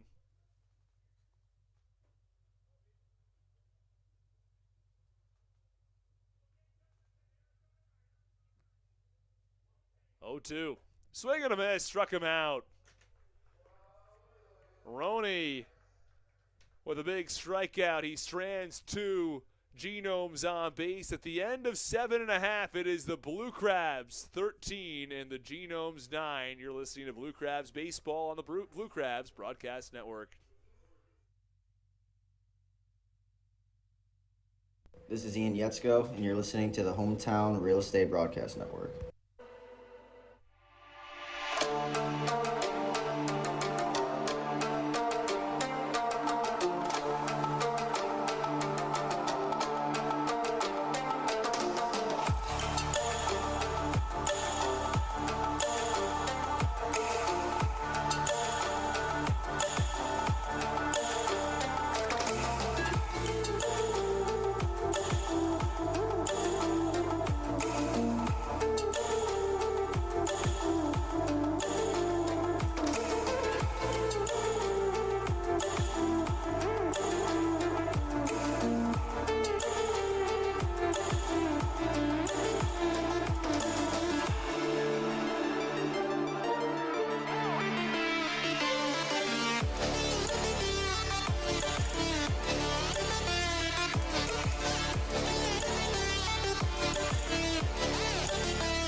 Bottom of the 8th inning, 13-9 Blue Crabs. Jared Walker comes to the plate to lead things off for Southern Maryland. Walker has already homered. He's had a terrific evening thus far. Walker singled in the first, had a 2-run home run in the fourth, singled in the fifth, and singled again in the sixth. 4 of this team's 18 hits. First pitch is low and away, and the count 1 ball and no strikes. 13 runs and 18 hits, not numbers the Blue Crabs that are foreign to the Blue Crabs. They had 21 runs on the road at Lexington at Wild Health Field. As the 1-0 pitch to Walker, a called strike.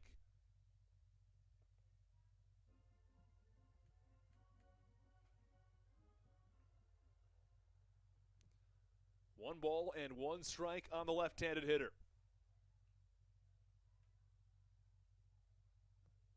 Here's the pitch. Fastball in the outer half, count 1-2. Jared Walker will be followed by David Harris and Alex Crosby. 3, 4, and 5 in the Blue Crabs order. The top of the 8th was the first half inning since the bottom of the 5th where the hitting team did not score a run. 1-2. Swinging a line drive toward right field. That one bounces in for a base hit. And there's a leadoff single for Jared Walker. That's good for his 5th hit of the evening. It's his 6th plate appearance. He is 5 for 6. Jack Sundberg is 2 for 3, but he's reached 5 times as well. Jared Walker came into this game with a 188 batting average. That has spiked all the way up to 313. 5 for 6, 2 runs, and 4 RBIs for Jared Walker. First pitch is low and away, and the count 1-0 on David Harris, who is 1 for 4 with a run scored, an RBI, and a walk. Jonathan Ramos back out there for his 2nd inning of work. The first pitch, or the 1-0 I should say, is low, and the count 2 balls and no strikes. Walker from first, no outs. Bottom of the 8th inning, 13-9 Blue Crabs. 4 in the first, 5 in the 4th, 3 in the 6th, 1 in the 7th to get to 13 runs as the 2-0 is low.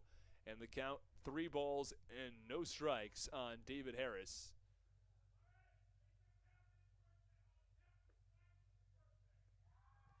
Eight of the 9 hitters in this game for the Blue Crabs have hits. As he has some happy birthday sung out there in the crowd, led by our very own Ron Lord. I'm not sure whose birthday it is, but you got to be happy for whoever it is. Hopefully having a terrific night at the ballpark, watching the Blue Crabs with a 4-run lead. Count 3-1 on Harris. Ramos set the pitch. Big wave and a miss. Count 3-2.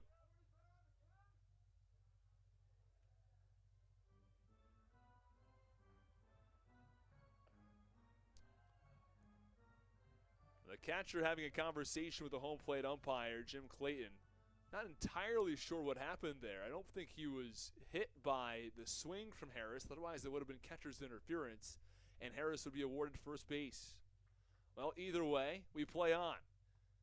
Count 3 balls and 2 strikes. Runner on first base, no outs. 4-run lead for Southern Maryland. Here's the pitch. It was close, little low and in, and that's ball 4.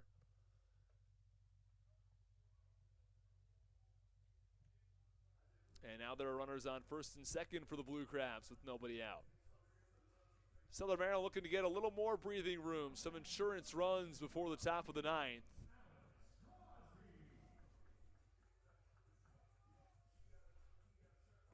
And here comes Alex Crosby. So runners on first and second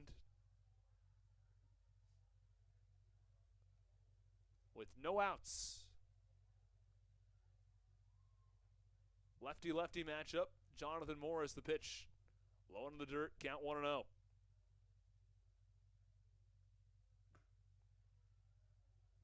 Walker from second, Harris from first.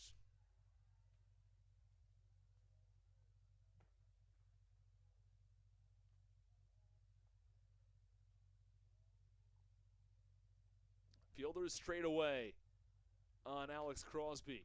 The 1-0 is outside, and the count 2 balls and no strikes.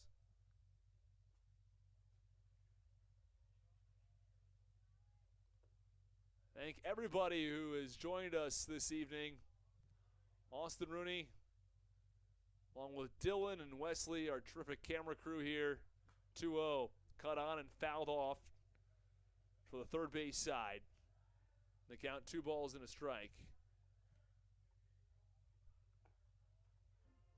On Alex Crosby. Crosby 2 for 5, a run scored and an RBI. Collier 1 for 4. Braxton Lee's had a terrific 4 for 5 day. Great to see him really break out of an early season slump. 2-1. That's a called strike. And the count 2 balls and 2 strikes. An emphatic call by Jim Clayton. Jared Walker from second, David Harris from first. Bottom of the 8th inning. We had some happy birthday sung here earlier as the 2-2 misses, count 3-2. We saw some fans hitting trash cans earlier, some fans destroying some trash cans on the field, and Trash Cancer Night. All sorts of fun here at the Reagan Waldorf. And, of course, you could see Pinch tonight. And you could see Ron Lord tonight. The whole crew here at the Reagan Waldorf as the 3-2 pitch is fouled away toward the left field side by Alex Crosby.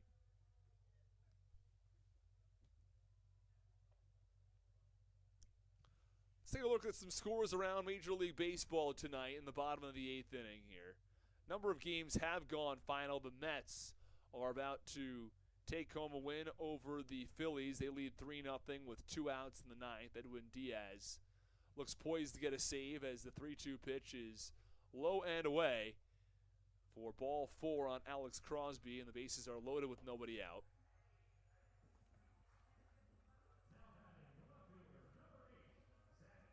And Zach Collier is going to come to the plate. Bases loaded and nobody out for Southern Maryland. And the Mets game has just gone final. The New York Mets are 15-6 to start the year. You say, well, where is that in Major League Baseball? It is first in Major League Baseball. So the Mets, for many years, made some deals. Of course, Steve Cohen came in and thought, is he going to turn this team around? Are they actually going to be championship contenders? Well, from all signs in the early season, the answer is an emphatic yes, and that's with Max Scherzer injured and Jacob deGrom. Jacob deGrom more long-term. Tyler McGill, 5 innings of shutout baseball. Didn't allow a hit. Did allow 3 walks. That's something you see in baseball nowadays. 2-0 pitch, swung on, hit high in the air, pop up in the right field side. The second baseman, Luke Becker, drifted back to make the catch, and there's 1 away. So 1 out now with the bases loaded in the bottom of the 8th.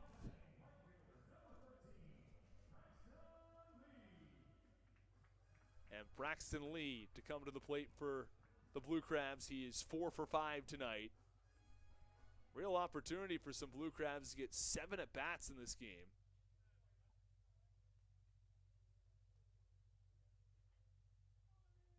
If Lee and Hogg, or if they're 2 players, the next 3 batters reach base, which, based at the rate we're going, is very possible. As the first pitch misses for ball 1. It would be Sundberg's 7th plate appearance of the game. Bases loaded, 1 out. The Blue Crabs looking to tack on some more runs. 1-0, that's away, and the count 2-0. Well, the Blue Crabs got the scoring going very early. 4 runs in the bottom of the first inning. They added 5 more in the bottom of the 4th in what has been a very high-scoring campaign between these 2 teams. Normally I wouldn't call a game a campaign, but it's been so long that I think it warrants the term. Back and forth. The Blue Crabs first going up and taking a 9-0 lead. The Genomes getting back to a 9-7 game. 2-1, a weak swing from Lee. He went around and the count even at 2-2. Braxton Lee played at the AAA level with the Louisville Bats last year and has an opportunity to drive in some runs right here. 4 for 5 tonight with an RBI already. The 2-2, well behind that pitch. And that is strike 3. Well, the Blue Crabs had the bases loaded and nobody out not too long ago, and now they've got the bases loaded and 2 outs for Ryan Haug.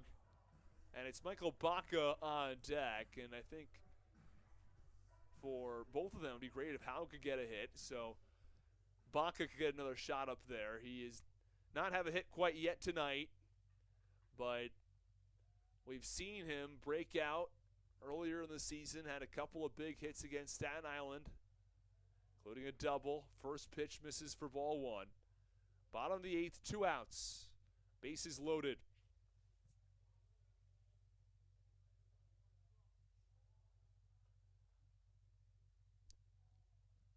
The pitch, that's in there for a called strike on Haug, I should say.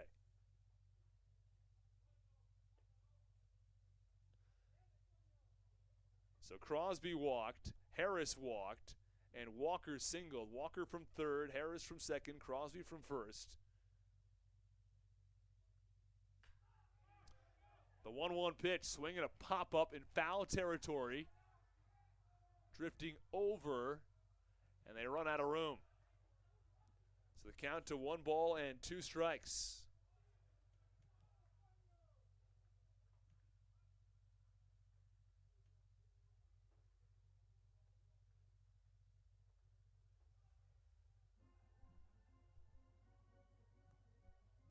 And the catcher for the Wild Health Genomes gave that some chase. Robbie Kellerman, but ran out of room. The count is 1 ball and 2 strikes on the 8-hitter, Ryan Haug, who has had 5 plate appearances, only registered 1 at bat though, as the 1-2 comes inside and the count 2-2. Get an idea of this one. Hit by pitch in the first, hit by pitch in the third, sac fly in the 4th. Those are 3 plate appearances. None of them count. The 2 hit by pitches help your on-base percentage. The sac fly gives you an RBI. It does not count for anything else. Singled in the 6th, came around to score, and walked in the 7th. Not every day you see a line like that where you have 5 plate appearances and only 1 counts as an at-bat. Interesting rule on a sac fly. I find this one really interesting. You had a sac fly, it hurts your on-base percentage. 2-2. Swinging a ground ball foul to the third base side. Does not affect your batting average or anything else, but it does affect your on-base percentage. And I guess as a result, it's going to affect your on-base plus slugging, because to add your on-base plus the slugging percentage to get that number, so that would go down as well. But of your typical stats, your average, your on-base, your slugging, it affects your on-base, but not the other 2. I don't know the reason behind that. I'd love to hear an argument for it. 2-2, cut on and line down the third baseline foul.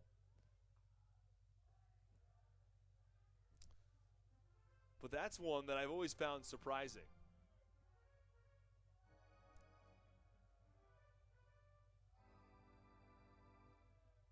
We've seen some batting averages skyrocket tonight. Sundberg all the way up at 413. Silva to 393.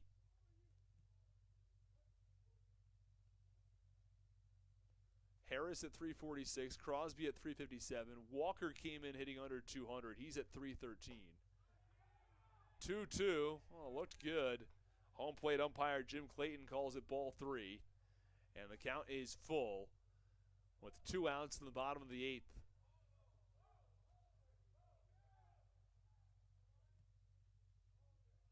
Bases loaded, 2 outs. Southern Maryland broke out in the first inning.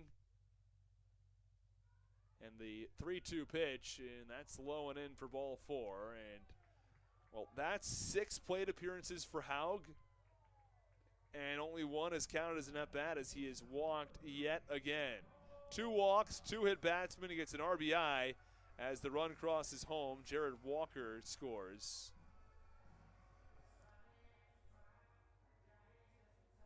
David Harris to third. Alex Crosby at second now.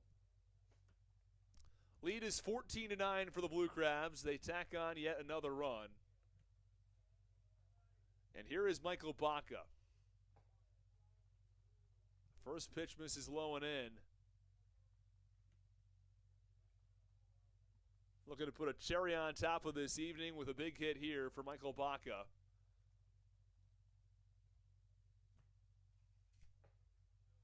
One-0. Way ahead of the off speed in the count, 1 ball and 1 strike. Well, glad everybody can join us here from the Reg in Waldorf.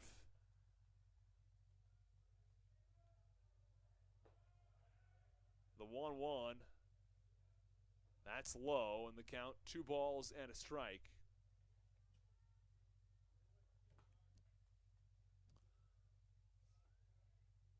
Well, let's go over this inning once more. A single to lead things off from Walker, a walk from Harris, a walk from Crosby.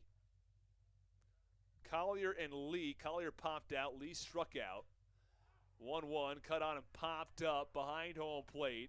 The catcher, Kellerman, runs out of room in the count, 2-2.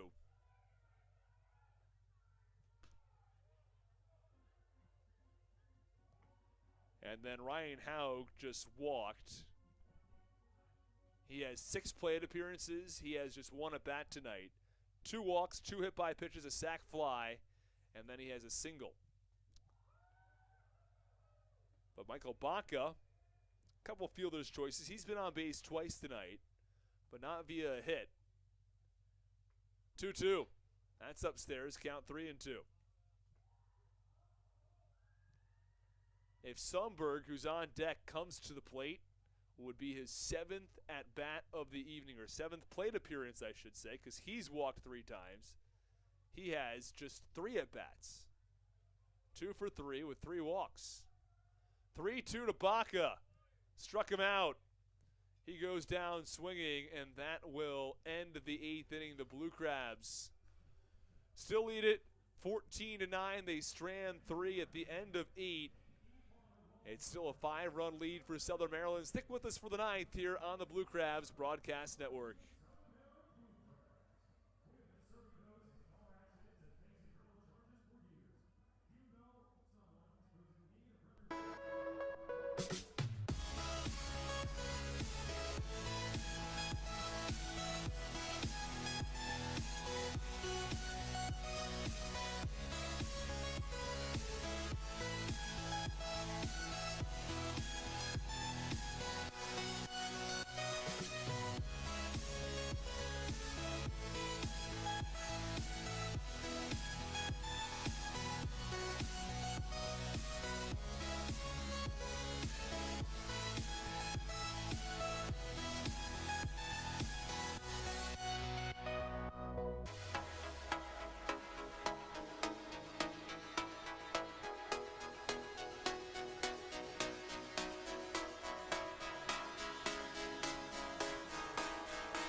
Latos, and you're listening to the Hometown Real Estate Broadcast Network.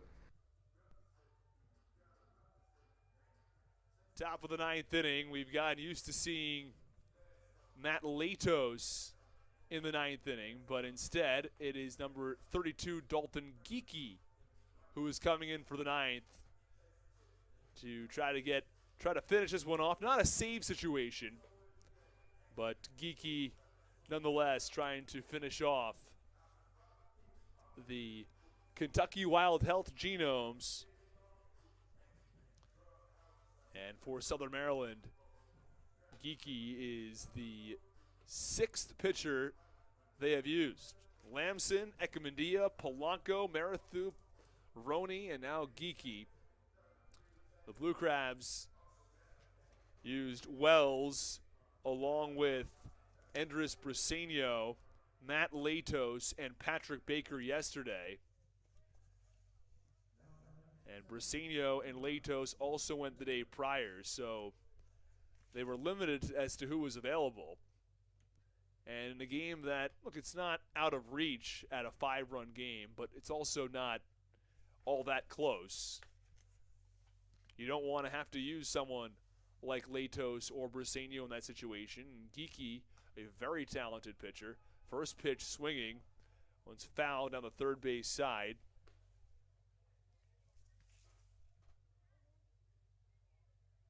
By Luke Becker, who is the sixth hitter. Count no balls in one strike. And a marathon contest tonight. 0-1, swinging a high pop-up, third base side. It is the shortstop, Michael Baca, who makes the catch for the first out. Dalton Geeky had a couple of tough performances to start the year. His last time out was on Wednesday night when he pitched an inning and allowed just one walk, no hits, no runs. And his more recent work has been a lot more indicative of the pitcher he is. He had a 3.22 ERA last season, a 9 ERA so far this year. But again, it was due to a couple of tough appearances in Lexington. But he's a much better pitcher than that and had a really good year last season. Served as the seventh inning guy for the Blue Crabs for a lot of the year as the first pitch is in there for a called strike. And I think Stan Clyburn probably envisions him as in that role this year. I think Wells may also pitch at times in that role. But Briseño's been the eighth inning guy. Latos the ninth inning guy. The 0-1 pitch, a big wave and a miss. And that sort of opens the door for who is a seventh inning guy or a sixth inning guy, especially with the pitchers, the starting pitchers, not going as deep in games as in past seasons. You can only account for a starter maybe going 5 innings now. And that's what Lamson did tonight. Pitched well. The 0-2, a swing and a miss, struck him out. So a big strikeout for the second out for Dalton Geeky on Robbie Kellerman. And Will Decker trying to keep things alive for the Wild Health Genomes. The Blue Crabs, though, are 1 out away from their 6th consecutive win. They won the last 3 games in Lexington. They won back-to-back in their series against Staten Island. And looking to take the home opener here against the Wild Health Genomes. First pitch swinging in the count, 0-1.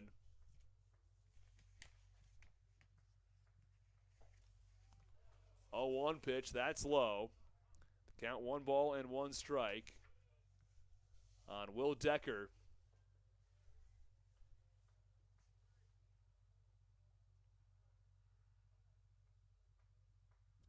One offering. Swing and a line drive towards shallow right field. It's going to drop. One of those bloop Texas Leaguer singles into right, I should say. And there's a runner on first base with 2 outs.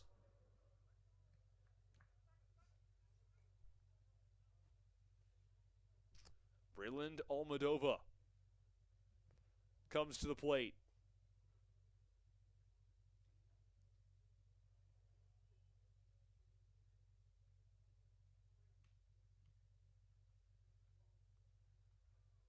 So Geeky retired the first two and now allows a base hit with 2 outs. First pitch swinging towards center field. Jack Sundberg comes in and makes the grab for the final out. Jumped on his horse. He had one heck of a game. 2 for 3. Was on base 5 times and makes a nice grab to end the game. The Blue Crabs win this one 14-9 over the Kentucky Wild Health Genomes in a lengthy game over 4 hours long. And the Blue Crabs put together 19 hits to score 14 runs. And the Wild Health Genomes certainly put up some offense late. 9 runs and 14 hits. The 9 runs all coming in the 6th and 7th innings. But the Blue Crabs do enough to get the win behind a big performance at the plate. 8 different hitters had hits for the Blue Crabs. And what was really an outstanding evening, we saw a lot of batting averages really jump through the roof. Sundberg over 400, Silva at 393, Crosby at 357. Jared Walker came in under 200. He's now at 313. Haug is batting 353. This game gave a nice boost to a lot of players as their numbers are way up. But the Blue Crabs as a whole continue to thrive as well. They have now won 6 consecutive games. They are in first place in the North Division. So long, everybody. Have a great evening. We'll be back with you tomorrow night for Game 2 of this series between the Blue Crabs and the Wild Health Genomes. Have a nice night, everybody.